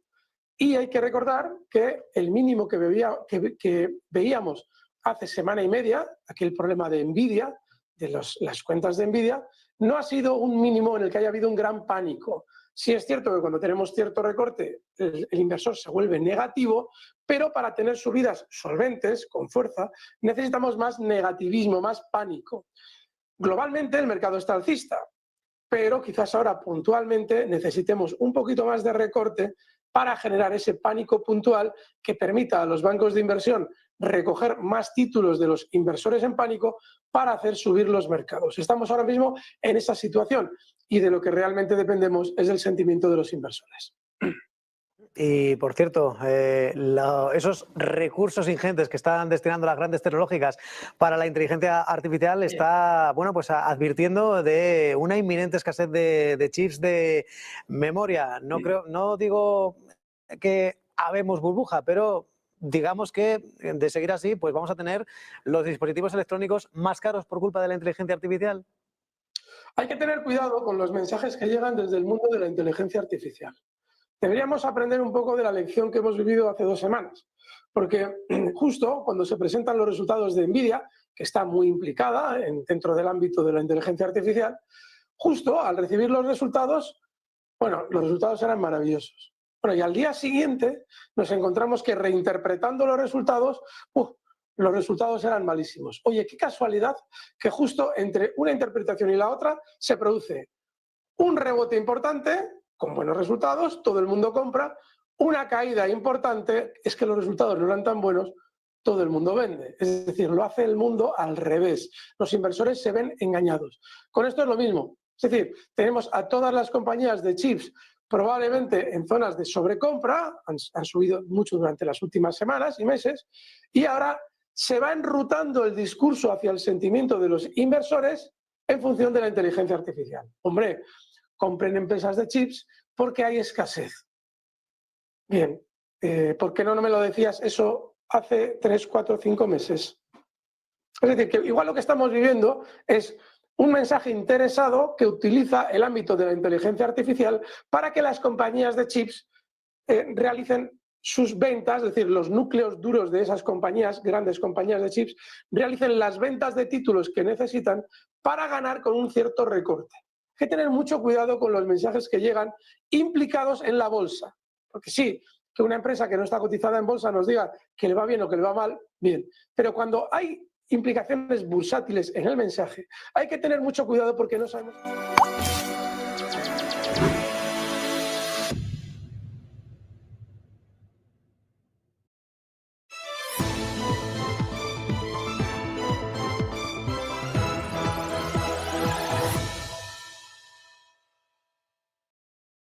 Seguimos en Negocios Televisión mirando a las últimas horas y a las últimas palabras que ha pronunciado el presidente de Estados Unidos. Donald Trump ha dicho que la reunión entre el presidente ruso Vladimir Putin y el enviado especial de Estados Unidos, Steve Witkoff, salió muy bien durante el día de ayer. Venezuela for a second. Have you checked back with President Maduro? I mean, is your pressure campaign working? And do you think how's your response? You tell me, is it working? It's not pressure campaign. It's much beyond that, I think. But I spoke to him briefly, just told him a couple of things. We'll see what happens with that. Venezuela sends us drugs, but Venezuela sends us people that they shouldn't be sending. They emptied their prisons into our country. Durante esa reunión en la oficina oval, el presidente Donald Trump ha dicho que Witkoff y Jared Kushner han tenido una reunión muy razonable y muy buena. Y ha agregado que no sabe qué saldrá de esa reunión, si podrán llegar a alcanzar ese acuerdo de paz entre Rusia y Ucrania, pero sin duda alguna Donald Trump ha subrayado que se necesitan a 2 personas para bailar el tango. Por tanto, su comentario que se produce muy acertado después de continuar con ese plan de paz para la guerra en Ucrania respaldado por Estados Unidos. Finalmente ha declarado que Putin quiere poner fin a la guerra. Nosotros, que enseguida vamos a continuar repasando las palabras de Donald Trump, mientras tanto vamos a mirar a el cobre, porque hoy precisamente ha alcanzado máximos históricos y detrás de ese dato hay una historia que afecta directamente al futuro de la inteligencia artificial. La realidad es simple, la IA necesita cobre, mucho cobre, cada centro de datos que aloja modelos gigantescos funciona con kilómetros y kilómetros de cableado, transformadores, sistemas eléctricos y refrigeración que dependen de este metal. Y la demanda está creciendo más rápido de lo que Occidente puede producir. Acompáñenme a ver cuál es el problema entonces de que suba tanto el precio del cobre. Este arma roja para la inteligencia artificial, como estábamos comentando, para la IA se necesitan, para su funcionamiento, miles de kilómetros de este metal y que la IA devora el cobre. Cada centro de datos necesita kilómetros de cableado y enormes infraestructuras eléctricas. Occidente, de momento, no produce suficiente, las minas tardan mucho más de una década en abrir y no hay nuevas fuentes listas a tiempo. Por tanto, solo estaría dependiendo, Occidente se quedaría fuera de esa producción de cobre. Resolution Cooper es el gran símbolo, es un yacimiento bajo el desierto que podría cubrir hasta un cuarto de consumo de lo que ya lo hace Estados Unidos en tiempo real. Sin cobre no hay inteligencia artificial, por tanto, este metal es un factor muy importante también para el resto de las empresas que cotizan en el Nasdaq 100. El cobre ha alcanzado máximos históricos durante el día de hoy y atención, porque en el caso de que nos quedáramos sin él, no habría ni chips, ni redes eléctricas, ni datos, ni centros de datos, ni revolución tecnológica. Se paralizaría por completo, ya que para su producción y para que su funcionamiento de la inteligencia artificial y la tecnología necesitan kilómetros de este cableado. La revolución tech puede frenarse y podría estar enfrentándose a un conflicto por este metal. Es decir, es necesario en todo momento y no se puede prescindir del cobre. Por tanto, vamos a mirar a la cotización en tiempo real del cobre. Hoy ha marcado máximos históricos. La plata también tocaba techo y continuaba aumentando y en esa carrera por superar los 54 dólares la onza. Enseguida vamos a ver la cotización del cobre. Aquí lo tenemos, 5.395,39 dólares la onza, con subidas de más del 2%. 2,64%, y vamos a mirar al metal precioso del oro, que también estaba subiendo durante el día de hoy, aunque ha corregido y está por encima de los 4.200, pero cayendo en el 0,06%. La plata, que se ha colocado por encima de los 55 dólares, por encima de ese techo que marcaba hace unas semanas, está en los 58,43 dólares la onza, subidas del 0,06%. Pues nosotros, que con este boom de los satélites que amenaza ya la astronomía, miles de naves podrían arruinar la mitad de las imágenes de los telescopios espaciales. Se lo contamos enseguida. Hacemos una pequeña pausa y volvemos.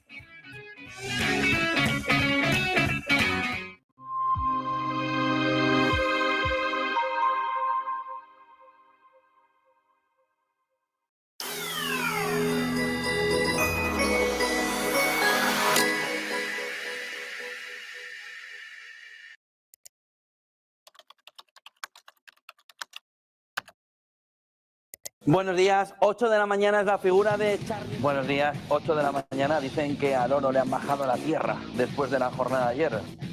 Seguimos en Negocios Televisión. Mañana continuamos en Negocios Televisión. Sean bienvenidos de nuevo a Negocios Televisión. Negocios Televisión. Sobre todo intentando ver lo que Europa está poniendo encima de la mesa en esos ejercicios militares.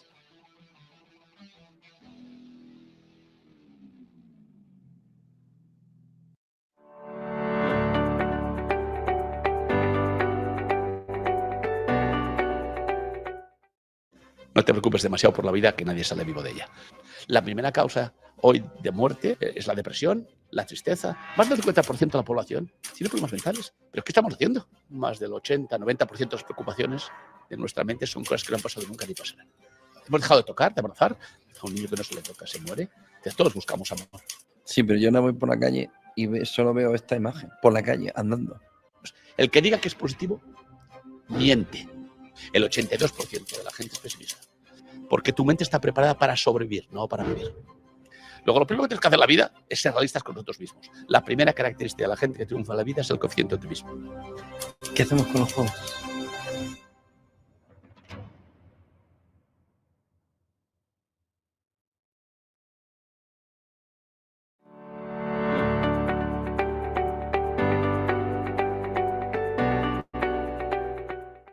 El café natural, no torrefacto, natural, reduce infartos, ictus, problemas de las arterias de las piernas, problemas de deterioro cognitivo, problemas renales. ¿Y cuánto? Hasta 5 tazas al día se ha demostrado un efecto exponencial. Que es un mito que el que tiene Es un mitazo. hipertensión no debe tomar café. La sal bien, el café mal. El café hay que mantenerlo. Haces preguntas que nos van a meter en un pequeño marrón. Lo siento, no era mi intención. Los tipos de interés de los bancos centrales son una herramienta clave de política monetaria utilizada para influir en el coste del dinero. Cuando un banco central aumenta los tipos de interés, lo que hace es encarecer los préstamos. Así se reduce el consumo y la inversión, se desacelera la economía con el objetivo de controlar la inflación. En cambio, cuando los tipos se reducen, el crédito es más barato, lo que impulsa la actividad económica y fomenta el consumo y la inversión. En la actualidad, los principales bancos centrales, como es el caso de la Reserva Federal, el Banco Central Europeo y el Banco de Inglaterra, han venido utilizando los tipos de interés para controlar la inflación, que ha sido elevada en muchos países debido a factores como el aumento de los precios de la energía y las interrupciones de la cadena de suministro. Vayamos más al detalle sobre los efectos que tiene sobre la economía cuando los tipos de interés suben. En primer lugar, se produce un encarecimiento del crédito. Al aumentar los tipos, pedir préstamos, tanto hipotecarios, créditos empresariales, se vuelve más caro para empresas y consumidores, lo que tiende a reducir la inversión y el consumo. También genera una menor inflación. Al reducirse el gasto y la inversión, se modera la demanda, lo que puede ayudar a reducir el IPC. También, en el momento en el que los tipos se suben, hay un mayor atractivo para el ahorro, y es que los ahorros generan en esa situación más rendimiento, por lo que los consumidores tienden a gastar menos y a ahorrar más. Otro elemento que se produce cuando los tipos de interés suben es la apreciación de la moneda. Con tipos más altos, los inversores internacionales pueden ver la moneda del país como más atractiva, lo que fortalece su valor. También los tipos altos tienen impacto sobre el empleo. La demanda menor puede llevar a una ralentización económica, afectando negativamente al mercado de trabajo. ¿Los efectos cuando los tipos de interés bajan? Pues también son otros. En primer lugar, los créditos son más baratos. Bajar los tipos de interés hace que los préstamos sean más accesibles, lo que fomenta la inversión y el consumo. También se produce, cuando los tipos bajan, un aumento de la inflación. Al aumentar la demanda, se puede generar un incremento de los precios, lo que podría elevar el IPC. También se produce un desincentivo del ahorro. Los rendimientos de los ahorros disminuyen, lo que incentiva a las personas a gastar más que a ahorrar. Y también se produce una depreciación de la moneda. Con tasas más bajas, la moneda puede perder atractivo para los inversores internacionales, depreciando su valor. A la vez se produce un estímulo al empleo, el aumento de la actividad económica puede traducirse en más inversiones y, por lo tanto, más empleo. En resumen, los bancos centrales ajustan los tipos de interés para encontrar un equilibrio entre mantener la inflación bajo control y fomentar el crecimiento económico. Los cambios en los tipos afectan directamente al coste del crédito, a los niveles de consumo y también a los niveles de inversión. En última instancia, afectan al bienestar económico general. Actualmente, los principales bancos centrales del mundo, salvo el Banco de Japón, han iniciado un periodo de moderación de los tipos de interés tras un periodo previo de endurecimiento para controlar la inflación. El objetivo ahora pasa por volver a reactivar la economía y el mercado de trabajo, intentando, eso sí, que la inflación se siga manteniendo a raya. El Banco de Japón es, como su propio nombre indica, el Banco Central de Japón. Es el responsable de implementar la política monetaria en este país.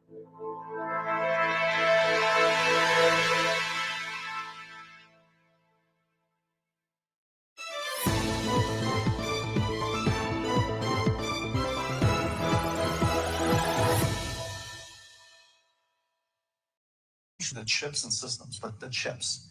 That's where NVIDIA comes in. Layer 3 is a whole bunch of software, and we build a whole bunch of software on top of our chips. And we're well known for this piece of software called CUDA, but there's hundreds of different pieces of software that we create that enables people to do AI for different fields of science or language or images or whatever it happens to be, robotics and manufacturing and such. But that third layer is called infrastructure, basically software. Now, people historically have thought of infrastructure really as cloud.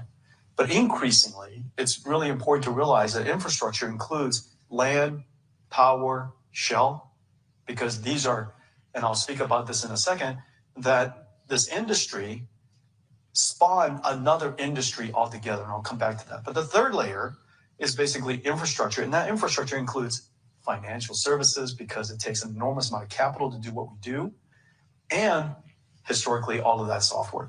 The layer above that, and this is where people largely focus on when they talk about AI, which is the AI models. This is the revolutionary, of course, ChatGPT, incredible work that Anthropic does with Claude, Google does with Gemini, and what XAI does with Grok. But the important thing to realize, those are 4 of the 1.5 million AI models in the world. AI is not just intelligence that understands English or language, but it's AI that understands genes, proteins, chemicals, the laws of physics, AI that understands quantum, AI that understands physical articulation, otherwise known as robotics, AI that understands patterns across long sequence of time, financial services, AI that understands longitudinally across multiple modalities, healthcare. And so AI has all of these different reaches and domains. We talk about this one area. We just have to be very careful to understand that AI spans basically every form of information across every field of science, across every single industry. 1.5 million AIs around the world. On top of that are all the applications. And we never should forget that in the final analysis, these AI models are technologies, but technologies are about enabling application and use. Whether you're in healthcare, you could be in entertainment, manufacturing, self-driving cars, transportation. Each one of these industries have AIs that deeply affect them, and these are the 5-layer stack. NVIDIA is at the lower level, the platform level. The reason why we say that we're an AI company that works with every single AI company in the world is because we're the platform by which we are able to work with all of these technology companies and all these application companies across all these industries. And so that is a platform that we created.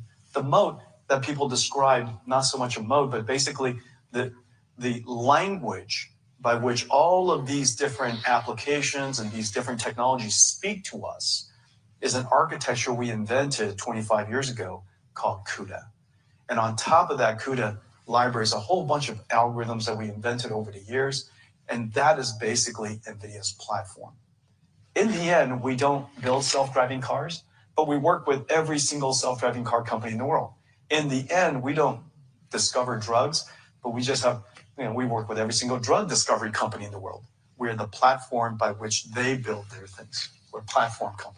I think I had a half a dozen young kids come up to me today saying NVIDIA gave them a better gaming experience. I mean, all your before we invented the AI industry, the first industry we created is the modern gaming industry. Yeah. You don't know this. I'm very proud of this. NVIDIA is the world's largest gaming platform. Yeah, and probably didn't know that. That's how most of the kids were talking to me about that today. I want to see them. 300 million active users. Yeah. 100 million of them, Nintendo Switch. Yeah, NVIDIA's in that. Okay, so let me ask you. You said something recently that was quite provocative. You said that China was winning the AI race, the AI competition. I know that you've got a powerful, competitor in Huawei, and Huawei has a lot of advantages you don't have. Why don't you describe this competition? Are we really losing? It was a very good headline. It was a great headline, yeah. And apparently caught a lot of attention. As you know, with headlines, the disclaimer part, the foundation part was left out of the headline. But the way to think about that is that let me just handicap it right now. If you look at AI and go back to the first thing that we said, AI is a 5-layer cake. Let's just always simplify. It's not quite this simplistic, but let's simplify AI into a 5-layer cake. Energy, chips, infrastructure, models, and applications. Okay, and let's handicap it across from bottom to top. At the lowest level, energy. China has twice the amount of energy we have as a nation. I want to ask about that. Twice as much energy as we have as a nation, and our economy is larger than theirs. Makes no sense to me. We also know that one of the most important initiatives, one of the most important policies of this administration, and that was the first thing that President Trump said to me when we met, is, listen, we need to reindustrialize America. We need to onshore manufacturing again. We need to help America make things again. It's going to create jobs. That part of the economy has been offshored and completely gutted the United States. We need to bring that back, and he needs my help to do so. And so that entire sector of the economy is missing. And however, without energy, how do we build chip plants, computer system plants, and these AI data centers? We call them AI factories. We're building simultaneously 3 different types of factories in the United States: chip factories, supercomputer factories, and AI factories. They all require energy, every single one of them. And so on the one hand, we want to reindustrialize the United States. How do you do that without energy? And so the fact that we vilified energy for so long, President Trump sticking his neck out and taking it on the chin and helping the country realize that energy is necessary for our growth is one of one of the greatest things he's done right off the bat. And so now, at the energy level, back to that stack, we're 50%, and they're growing straight up. We're kind of flat right now. And so, number one, energy. Number two, chips. We're generations ahead. We are generations ahead on chips, and I think everybody recognizes that. Number three, infrastructure. If you want to build a data center here in the United States, from breaking ground to standing up a AI supercomputer is probably about 3 years. They can build a hospital in a weekend. That's a real challenge. And so at the infrastructure layer, their velocity of building things, because they are builders, their velocity of building things is extraordinarily high. Now, really quickly on chips, we're several generations ahead, but don't be complacent. Remember, semiconductors is a manufacturing process. Anybody who thinks China can't manufacture is missing a big idea. But China discounts energy costs for a chip company by 50%. That's right. They provide free transportation for employees to come out to the factory. That's right. I mean, you can't do that. I mean, our energy cost is more expensive than theirs in the first place. Absolutely. And then they discounted 50%. And so we're probably call it 4 to 8 times the cost. So tell me, how do you feel about this great competition with China? I mean, the government is putting enormous resources underneath their champion. We don't do that in this country. How do you feel about that? Well, before I get there, don't let me not answer that question. I'm dying to answer it. But let me handicap the next 2 layers. The model layer, United States frontier models, our frontier models are unquestionably world-class. We are probably, call it 6 months ahead. However, out of the 1.4 million models, most of them are open source. China is well ahead, way ahead on open source. Now, the reason why open source is so important is because without open source, startups can't thrive, university researchers can't do research, you can't teach AI, scientists can't use AI. Basically, all of the industry around your economy have no ability to fundamentally advance themselves unless you have open source. Without Linux, where would we be? Without Kubernetes, without PyTorch, all of these different types of technologies that made AI thrive are all open source. They are well ahead of us on open source. And then the layer above that, applications. If you were to do a poll of their society and ours, and you ask them, is AI likely to do more good than harm? They're going to say, in their case, 80% would say AI will do more good than harm. In our case, it'd be the other way around. And so that tells you something that's very, very important. Socially, we need to be careful not to describe AI in these science fiction movie ways of describing AI and causing people so much concern. We want to be concerned, but we also want to be practical. AI is about automation.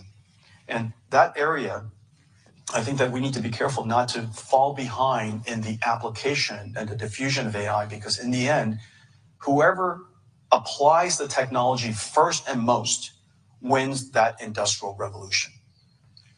As you know, electricity was invented in the UK, but the United States applied it faster, more broadly, and as a result, look where we are. And so we have to be a little mindful. And so anyways, I just handicapped that stack, okay? Yeah. And I don't think it's important when you're looking at AI, not to see it as a holistic thing. It's really not about ChatGPT versus DeepSeek. You have to look at it across all of the stacks and across all of the industries. Does that make sense? It's a little bit more complicated than one simple answer. But do you feel you have a level playing field up against China putting their resources under Huawei?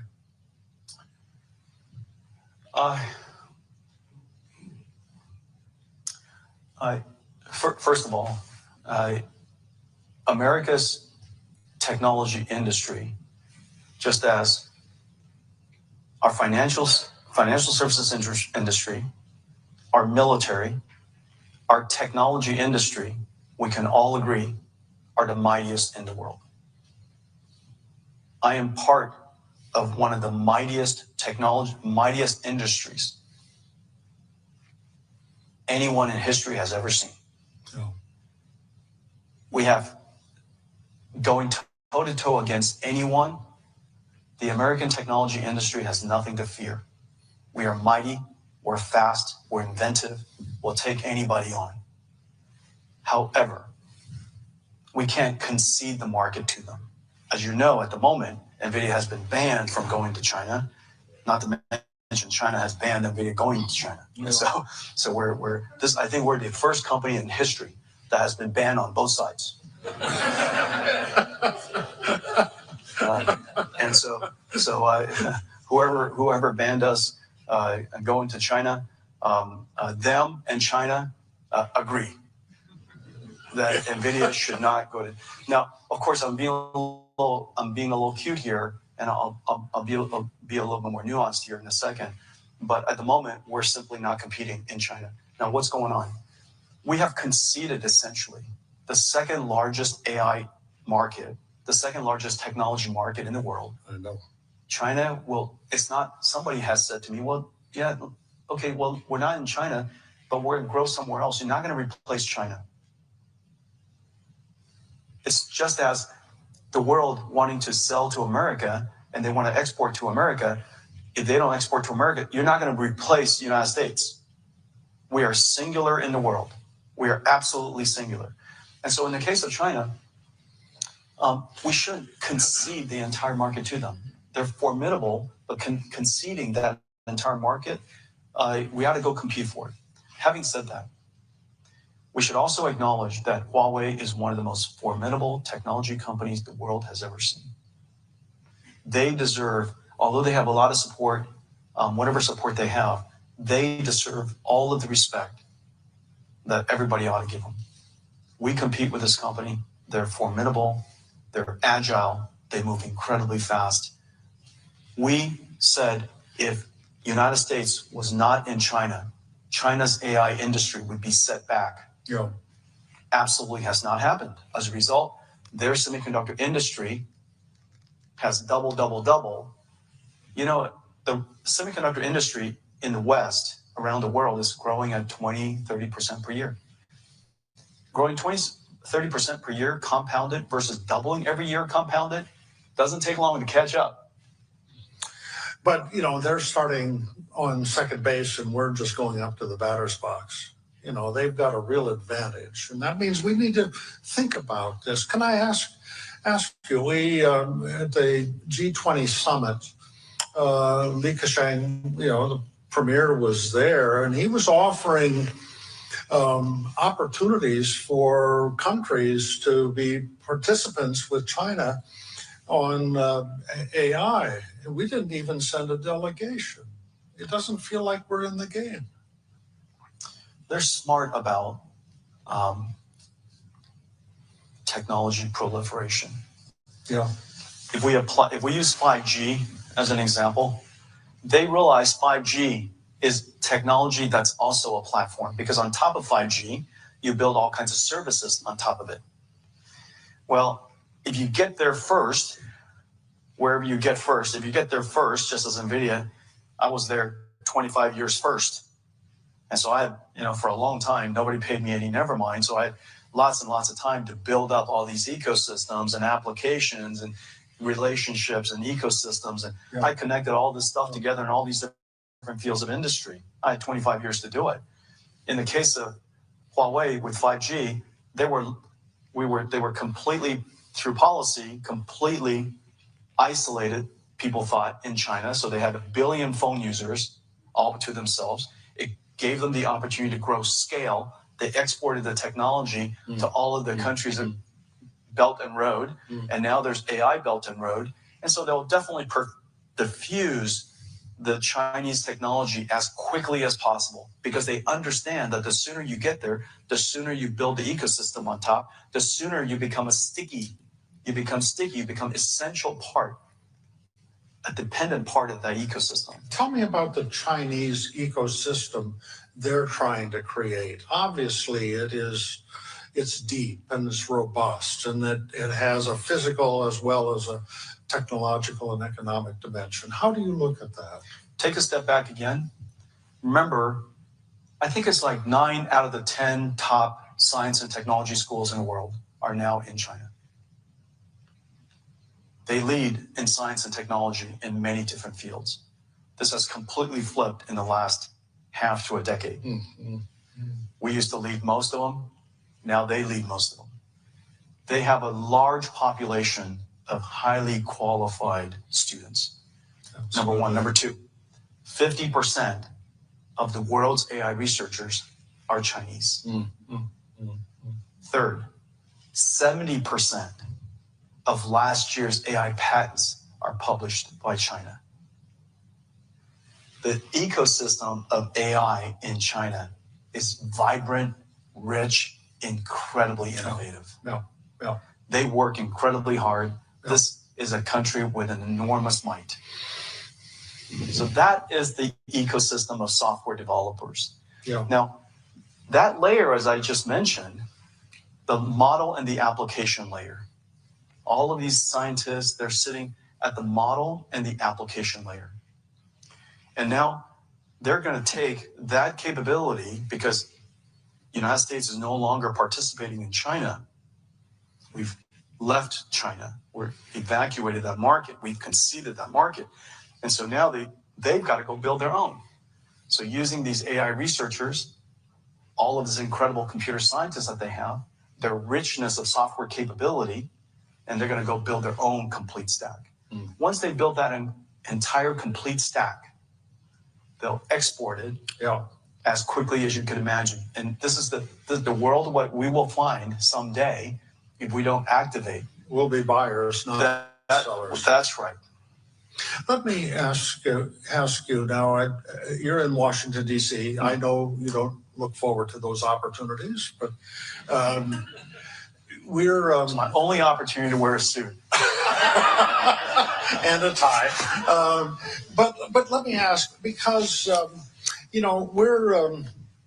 we're involved in something I've not seen before in my 45 years here. We've delved into industrial policy. I always thought industrial policy was something that we shouldn't be doing in this country. Now, the Biden administration decided that they would define what they would allow you to sell. And they have this thing that they call diffusion that they were trying to manage. Now you get the Trump administration. They don't have that, but they want a golden share and they want a percent of the cut, on how you're doing business. Tell me about how you look at this industrial policy that we have in Washington.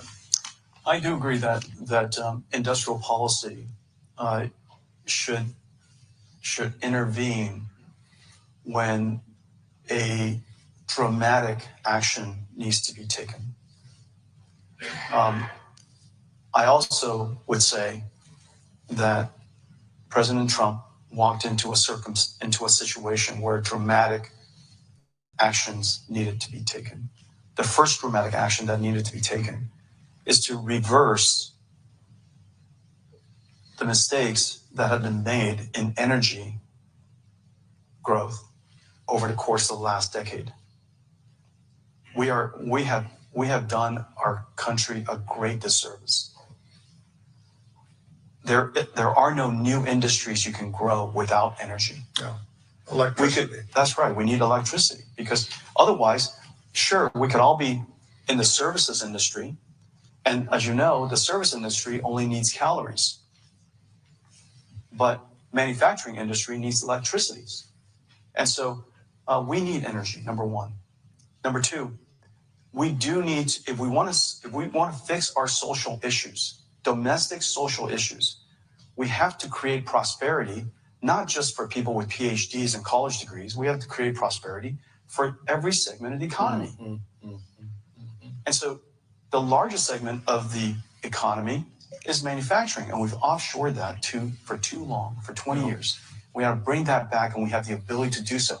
And this AI industrial revolution, this flashpoint, is precisely when we should do it, because it allows us, it created a company called NVIDIA, made it possible for us to have such a large ecosystem of suppliers. We can encourage them to partner with us. We can encourage Taiwan to partner with us to help us reindustrialize the United States. And they've done so with great support. Taiwan really needs to have some acknowledgement for the incredible effort that they're putting in place to help us reindustrialize the United States.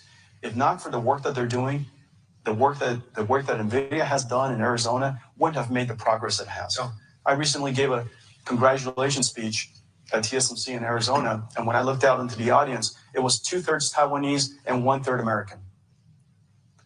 Arizona is practically, well, the quality of Taiwanese food in Arizona, let me just put it that the quality of Taiwanese food in Arizona has increased tremendously. Okay, you want to get a bowl of beef noodle soup, you're gonna do just fine. But all these young families from Taiwan came to help us stand up our factories, and so we should acknowledge that. And South Korea helping us stand up our memory manufacturing, we should acknowledge that. The companies Foxconn, Wistron, Amcor, Spill helping us set up systems manufacturing. They came from Taiwan. Really important. And so one, if not for the fact, the second industrial policy is to reindustrialize the United States. That, I think, is a fantastic initiative. And I'm all behind that. I was probably the first CEO to jump behind that and take advantage of NVIDIA's capabilities and this flashpoint of AI industrial revolution to help bring all of that supply chain. I committed to my customers, my partners, that we're going to build in this administration within President Trump's term, $500 billion of AI supercomputers. And so that's the second part, energy growth, reindustrializing the United States. The third part that I think required a fair amount of discussion to help policymakers understand that technology leadership, American technology leadership, and American national security goes hand in hand. Our nation's extraordinary technology industry is part of our national security. The fact that we have our technology all over the world, that the world relies on to build their industries, their ecosystem, their economies, is an advantage for the United States. It's a strength of the United States. It helps keep the United States safe when everybody works with us. Let me build on that. Yeah. I think national security, there are two dimensions of national security. And I differentiate small case and large case. Small case, national security, small n, small s. I think that's, aircraft carriers and bombers and divisions and training programs. Capital national security, NS, is the dynamism of your economy, the productivity of your industry, the creativity of your ideas industry, the sense of fairness in your judicial system. You are here, you benefit from that larger case, but you're building that larger national security industry. Tell us how you think about your role on national security. Number one, NVIDIA was birthed in the United States. We are a proud American company. We're inventive, we're vibrant, we're at the center of the single most important industrial revolution in human history. This is an industrial revolution in every single way as important as electricity. We are going to impact every single industry, every single company, every country will build it. every company will use it. We export American technology wherever the United States would like us to export the American technology. This is an extraordinary opportunity for us to make a substantial contribution to our national security. We also know that national security and economic security and economic prosperity go hand in hand. The wealthier our nation, the more we can fund the mightiest military on the planet. And I do believe that it is the case where, because of this new industrial revolution that we've started, we are creating new factories in America. We're creating new jobs in America. And somebody recently told me that we contributed more to economic growth singularly than just about any company in the world today to the American economy. And I believe that that's probably true. And the reason for that is NVIDIA is a multi-hundred-billion-dollar company supporting multi-hundred-billion-dollar companies going after trillion dollars of industry. And so the economic prosperity, the technology leadership, unquestionable. The economic prosperity that we can contribute to, unquestionable. Now the question then becomes, how do we think through the diffusion of, the export of, the proliferation of American technologies and standards? We should, of course, number one, safeguard our national security, the little n, little s, to ensure that adversaries don't have access to sensitive technology or advanced technology that we don't need them to have access to. Right. We should, number two, ensure that American companies, American technology companies, through partnership with us, have the benefit of the best and first. But then after that, after number one and number two, we should also proliferate American technology standards, compete around the world, fuel this flywheel of funding our R&D so that we can continue to be the mightiest technology industry in the world, so that we can fund the mightiest military in the world. And all of that, I think, goes hand in hand. Several times, Chairman Huang, you've talked about energy as being a pacing problem here. We, when we invented LED lighting, we just lost the demand signal, and half of our electricity grid is merchant supplier, and so they don't buy ahead of need. And so we're now really way behind. And you pointed out that China has built out twice the capacity of electricity than has the United States. How big a constraint do you see that as being for our build out for this revolution that you're trying to create? Deeply serious. I think at this point, we have to use every form of energy we can. I believe we can't rely on the power grid. We got to build behind the meter. We obviously need power generation systems. There's no question we should try to encourage and try to accelerate nuclear. We need to have energy growth very, very shortly. In the meantime, we're advancing our technology so quickly. No company our scale has ever introduced new generations every year. And when I say we just ship a new chip every year, because there's so many gamers in the world and they've known me for so long, and when they think about what NVIDIA... Pues ahí estamos escuchando al CEO de NVIDIA, Jensen Huang, quien, por cierto, hoy Donald Trump hacía referencia a Jensen Huang diciendo que su iniciativa y sus proyectos de NVIDIA están funcionando muy bien en Estados Unidos. Además, dicen que está ayudando a la política industrial. Jensen Huang acaba de decir que Estados Unidos cree que es la iniciativa fantástica y que va a aprovechar las capacidades de NVIDIA en todo momento para conseguir esa revolución industrial para Estados Unidos. Además, ha hecho referencia a que la seguridad nacional va de la mano junto a la inteligencia artificial y la tecnología y que es una fortaleza mantener a Estados Unidos seguro y que van a continuar trabajando con ellos, con Nvidia. Nosotros, mientras tanto, vamos a una información de última hora en lo que respecta a las tensiones entre Estados Unidos y Venezuela. Atención porque el pollo Carvajal entrega a Donald Trump, al presidente de Estados Unidos, la confesión más explosiva jamás hecha por un alto mando del chavismo.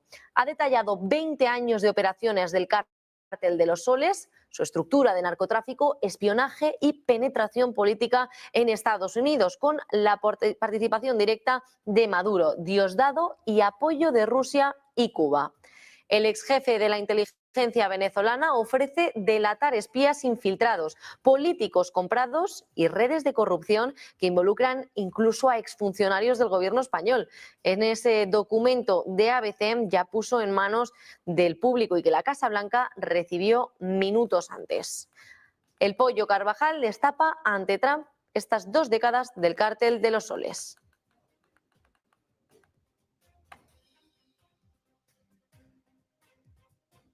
Y otra información de última hora, estábamos escuchando las palabras de Donald Trump, enseguida las repetiremos porque afirma que han tenido una muy buena conversación en el Kremlin en cuanto a ese enviado especial de Estados Unidos a Witkoff y con Kushner también hablando con Vladimir Putin. Dicen que las conversaciones han sido muy buenas, al menos eso es lo que ha detallado Donald Trump. Pues información de última hora, vamos a conocer que se reunirán con el negociador de Ucrania en Miami durante este jueves. Es el asesor de seguridad nacional de Ucrania, Rustem Umerov, informó al New York Post que se van a reunir junto al enviado especial de Estados Unidos, a Steve Witkoff, y al yerno del presidente estadounidense, Donald Trump, a Jared Kushner. Y ambos van a planear informar al funcionario ucraniano sobre sus recientes conversaciones con el presidente ruso, Vladimir Putin. Esas que fueron celebradas durante el día de ayer en Moscú y que dicen que Umerov aceptó esa solicitud para participar en las conversaciones en Florida, en Miami, que se van a llevar a cabo esta semana, este jueves en concreto. La reunión en el Kremlin se prolongó durante 5 horas, pero concluyó sin acuerdo. El asesor presidencial ruso, Yuri Ushakov, calificó el intercambio de constructivo, al tiempo que enfatizó que se requieren más negociaciones. De momento, el presidente de Estados Unidos hoy confirmaba que esas conversaciones habían sido muy positivas. President, switching to Venezuela for a second, have you checked back with President Maduro? I mean, is your pressure campaign working, and do you think how's your response? You tell me, is it working? It's not pressure campaign. It's much beyond that, I think. But I spoke to him briefly, just told him a couple of things. We'll see what happens with that. Venezuela sends us drugs, but Venezuela sends us people that they shouldn't be sending. They emptied their prisons into our country. Pues cita este jueves. En esta semana van a volver a reunirse el enviado especial de Estados Unidos, Steve Witkoff, y también Jared Kushner. Lo harán junto a Rustem Umerov, el asesor de seguridad nacional de Ucrania, para comentarle esos avances en las negociaciones que se llevaron a cabo durante el día de ayer en Rusia. Vamos a mirar ahora a la situación del espacio. El boom de satélites amenaza la astronomía. Miles de naves podrían arruinar la mitad de las imágenes de los telescopios espaciales. Lo que está pasando en el cielo no es ciencia ficción. Atención, porque el número de satélites se está disparando y sus reflejos podrían bloquear parte del universo. Ha sido justo la propia NASA la que ha alertado de que si nadie actúa, los telescopios espaciales podrían quedar prácticamente inutilizados. Vamos a mirar al número de satélites orbitando de la Tierra. Está creciendo a un ritmo sin precedentes, impulsados por los gobiernos y por las empresas privadas que ahora mismo están compitiendo por lanzar esas constelaciones de conectividad global, como por ejemplo la del Starlink.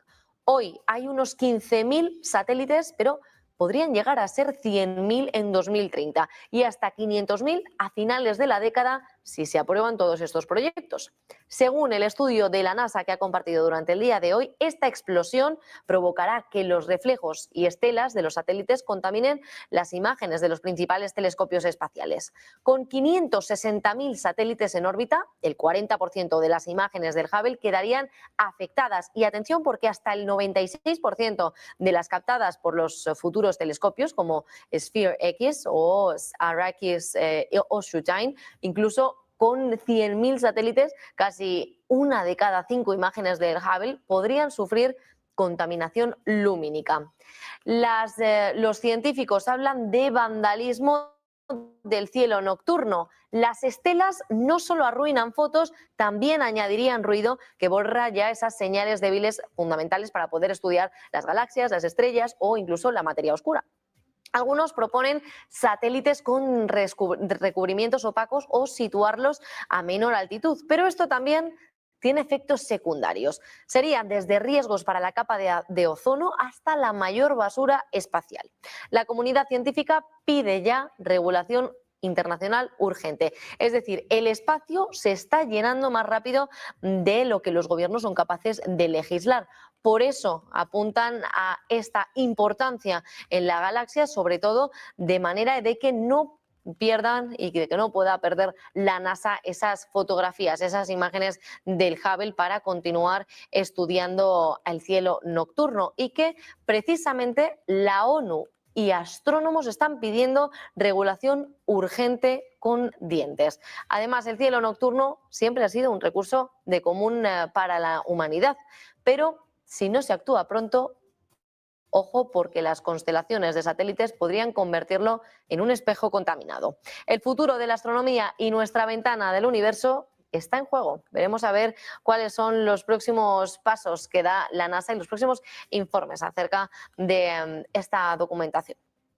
Mirando también al presidente de Estados Unidos, Donald Trump, este miércoles ha dicho que las conversaciones han sido muy buenas y que, según acaban de confirmar, este jueves se van a reunir, mañana se reunirán en Ucrania para poder continuar en Miami, en Florida, para continuar con las negociaciones, y esta vez será con Rustem Umerov. Según ha informado el New York Post, se van a reunir con el asesor de seguridad nacional de Ucrania para continuar avanzando en ese plan de paz para Rusia y Ucrania. Escuchen las palabras de Donald Trump en el momento en el que hoy precisamente decía que esas conversaciones con Putin habían sido muy buenas.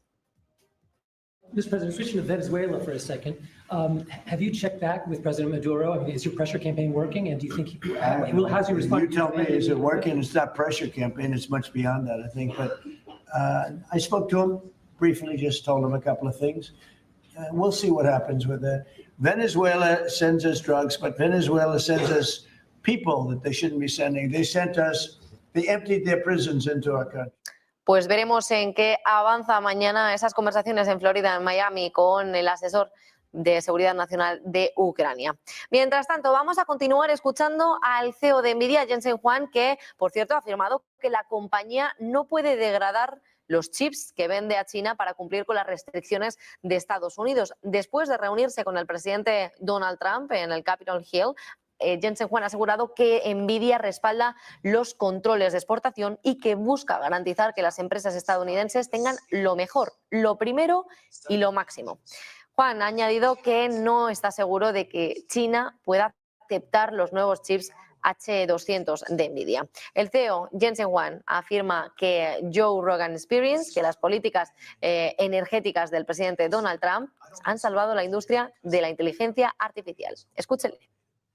I've given AIs to every one of my software engineers and hardware engineers and engineers, period. 100% of NVIDIA has AI assistants, AI coders, and they're busier than ever. And so the question is, what is the task versus what is the job? No different than a financial analyst. The task is mess around with spreadsheets, but the job is to make a financial advice. The job is to help a customer. The job is to analyze the market, make a prediction about the market. And so there's still, the human factor is still quite significant.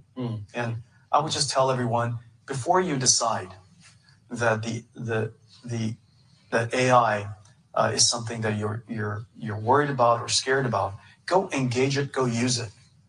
And even in the humanities, the fact of the matter is without, with AI today, my writing has improved. I don't think the quality is. It still writes in my taste and my ways, but my speed of writing has dramatically improved. Yeah.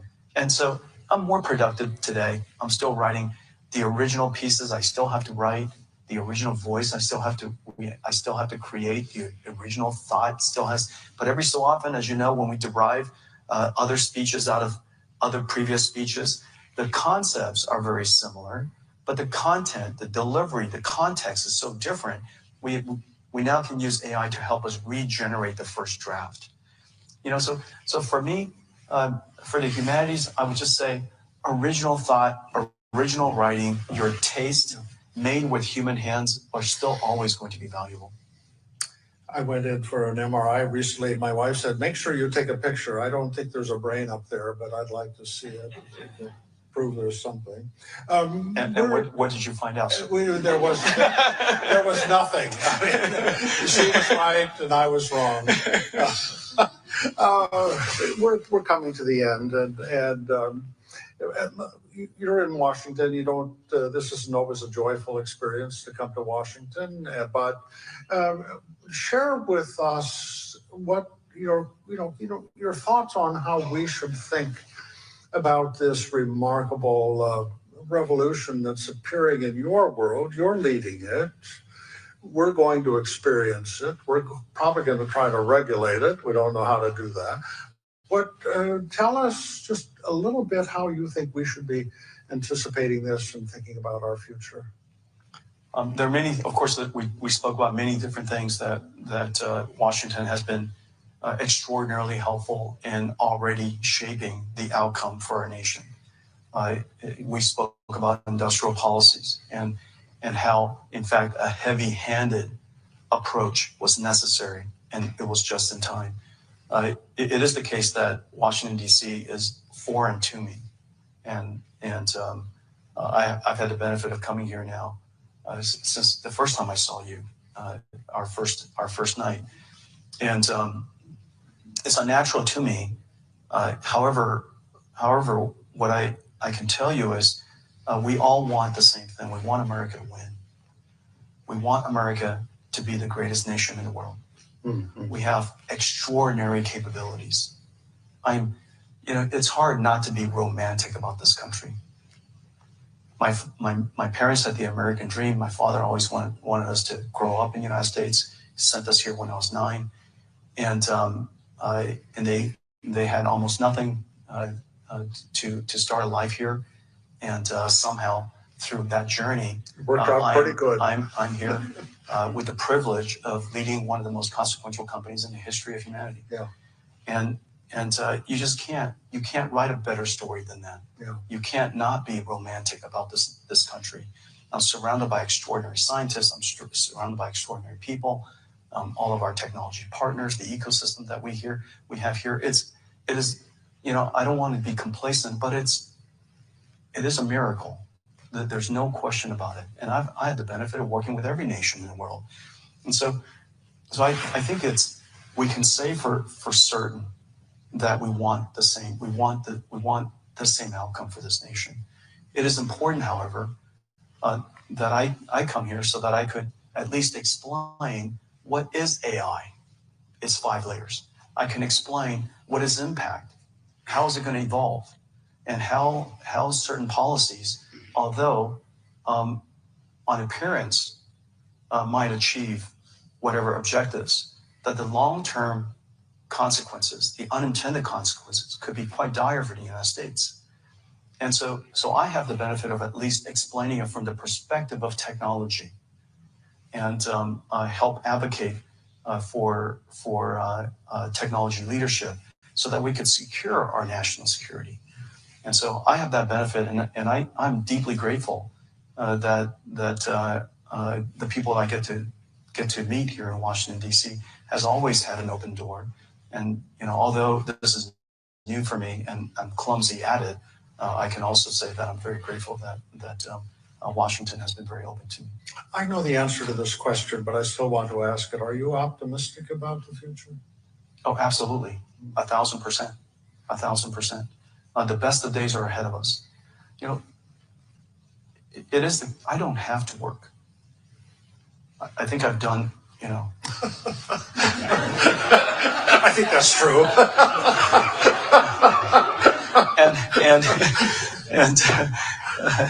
and Ambassador Rudd, you know, when he first met me, all my hair was black, and now, you know, if you were to take an image of my brain, it could turn out to be the same color as yours, and so, but nonetheless, this is the one decade I will not miss. Yeah. I simply won't miss this decade. I don't want to miss this next 2 decades. We are going to do more for the advancement of science. We're going to do more for the advancement of industry. We are going to do more for this nation in the next 2 decades than potentially all of it combined in the past. Yeah. And so I don't want to miss that. This is the best of times. I totally share. I think this is going to be the most marvelous period in humanity, and we're looking forward to it. Would you all say thank you with your applause?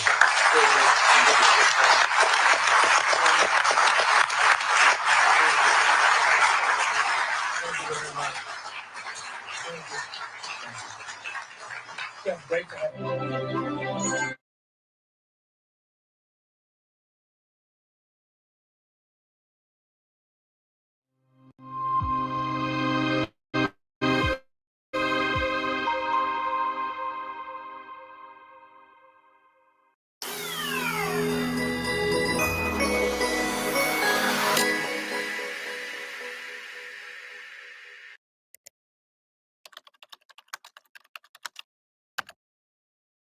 Buenos días. 8 de la mañana es la figura de Charlie. Buenos días. 8 de la mañana dicen que a tierra, después de jornada de ayer. Seguimos en Negocios Televisión. Mañana continuamos en Negocios Televisión. Sean bienvenidos de nuevo a Negocios Televisión. Negocios Televisión. Sobre todo intentando ver lo que Europa está poniendo encima de la mesa en esos ejercicios militares.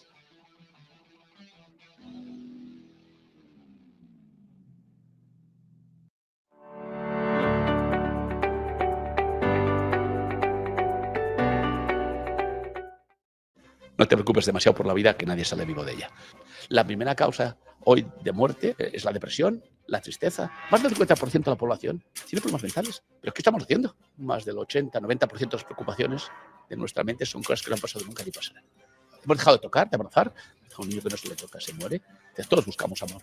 Sí, pero yo no voy por la calle y solo veo esta imagen, por la calle, andando. El que diga que es positivo, miente. El 82% de la gente es pesimista.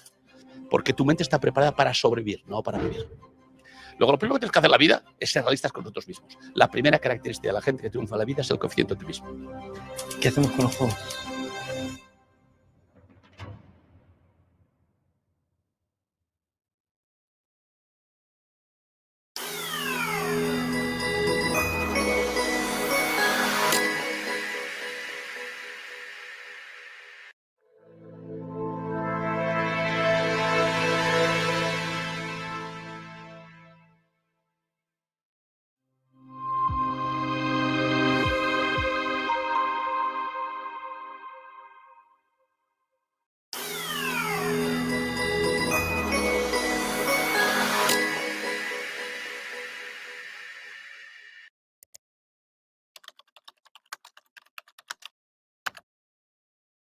Buenos días. 8 de la mañana es la figura de Charlie. Buenos días. 8 de la mañana dicen que al oro le han bajado a la tierra después de la jornada de ayer.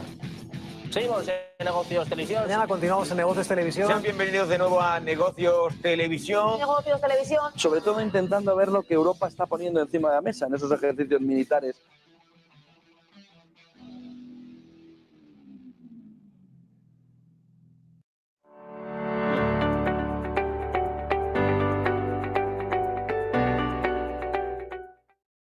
No te preocupes demasiado por la vida, que nadie sale vivo de ella.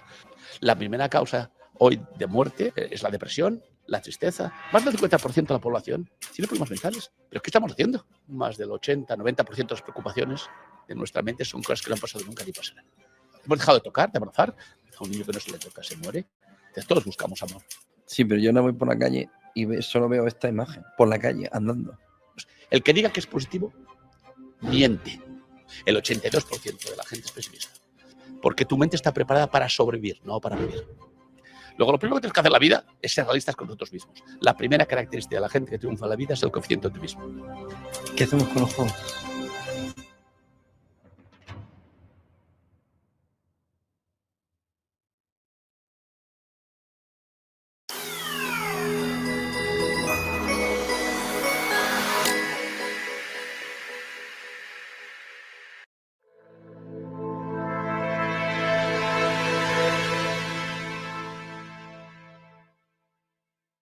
Vamos a intentar conocer los principales catalizadores del mercado, qué es lo que le duele, lo que le preocupa a las bolsas. Vamos a saludar a Alberto Iturralde, responsable de Operativa DAX. ¿Qué tal, Alberto? Buenos días. Muy buenos días. ¿Y los mercados de qué están pendientes? Recordemos, de las tensiones geopolíticas, de estos últimos datos macro que vamos a conocer, los PMI servicios, de las conversaciones para poner fin a la guerra en Ucrania, que son maratonianas y de momento están lejos de un acuerdo. Bueno, están pendientes un poco de todo eso, pero sobre todo los mercados dependen, a la hora de desplazarse, del sentimiento real que hay en las bolsas. Cada vez que vemos un recorte, y lo hemos visto durante estas últimas semanas, inmediatamente todo el mundo que interviene en el mercado entra en una especie de estado bajista.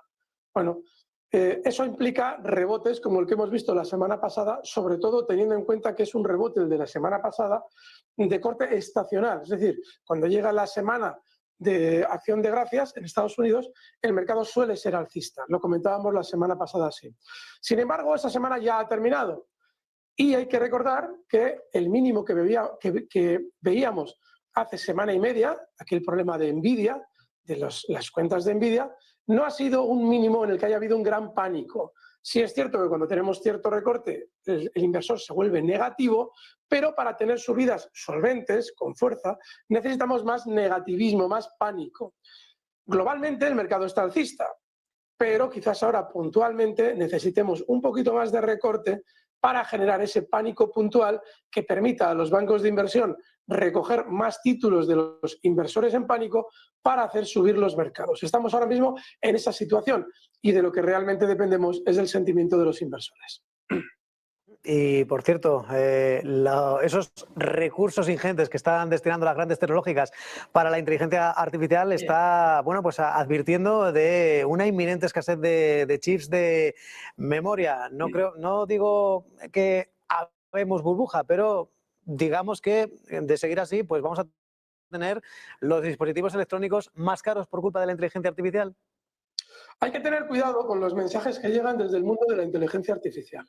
Deberíamos aprender un poco de la lección que hemos vivido hace 2 semanas, porque justo cuando se presentan los resultados de Nvidia, que está muy implicada dentro del ámbito de la inteligencia artificial, justo al recibir los resultados, bueno, los resultados eran maravillosos. Bueno, y al día siguiente nos encontramos que reinterpretando los resultados eran malísimos. Oye, qué casualidad que justo entre una interpretación y la otra se produce un rebote importante, con buenos resultados, todo el mundo compra, una caída importante, es que los resultados no eran tan buenos, todo el mundo vende. Es decir, lo hace el mundo al revés. Los inversores se ven engañados. Con esto es lo mismo. Es decir, tenemos a todas las compañías de chips probablemente en zonas de sobrecompra, han subido mucho durante las últimas semanas y meses, y ahora se va enrutando el discurso hacia el sentimiento de los inversores en función de la inteligencia artificial. Hombre, compren empresas de chips porque hay escasez. Bien, ¿por qué no me lo decías eso hace 3, 4, 5 meses? Es decir, que igual lo que estamos viviendo es un mensaje interesado que utiliza el ámbito de la inteligencia artificial para que las compañías de chips realicen sus ventas, es decir, los núcleos duros de esas compañías, grandes compañías de chips, realicen las ventas de títulos que necesitan para ganar con un cierto recorte. Hay que tener mucho cuidado con los mensajes que llegan implicados en la bolsa. Porque sí, que una empresa que no está cotizada en bolsa nos diga que le va bien o que le va mal, bien. Pero cuando hay implicaciones bursátiles en el mensaje, hay que tener mucho cuidado porque no sabemos quién está detrás haciendo el negocio a nuestra costa. Y por cierto, Alberto, Donald Trump está alimentando el relevo de Jerome Powell al frente de la Reserva Federal. Parece que las quinielas, las apuestas hablan de Kevin Hassett. Parece que es el candidato favorito de Donald Trump. Se supone que lo va a comunicar a final de año y bueno, pues parece que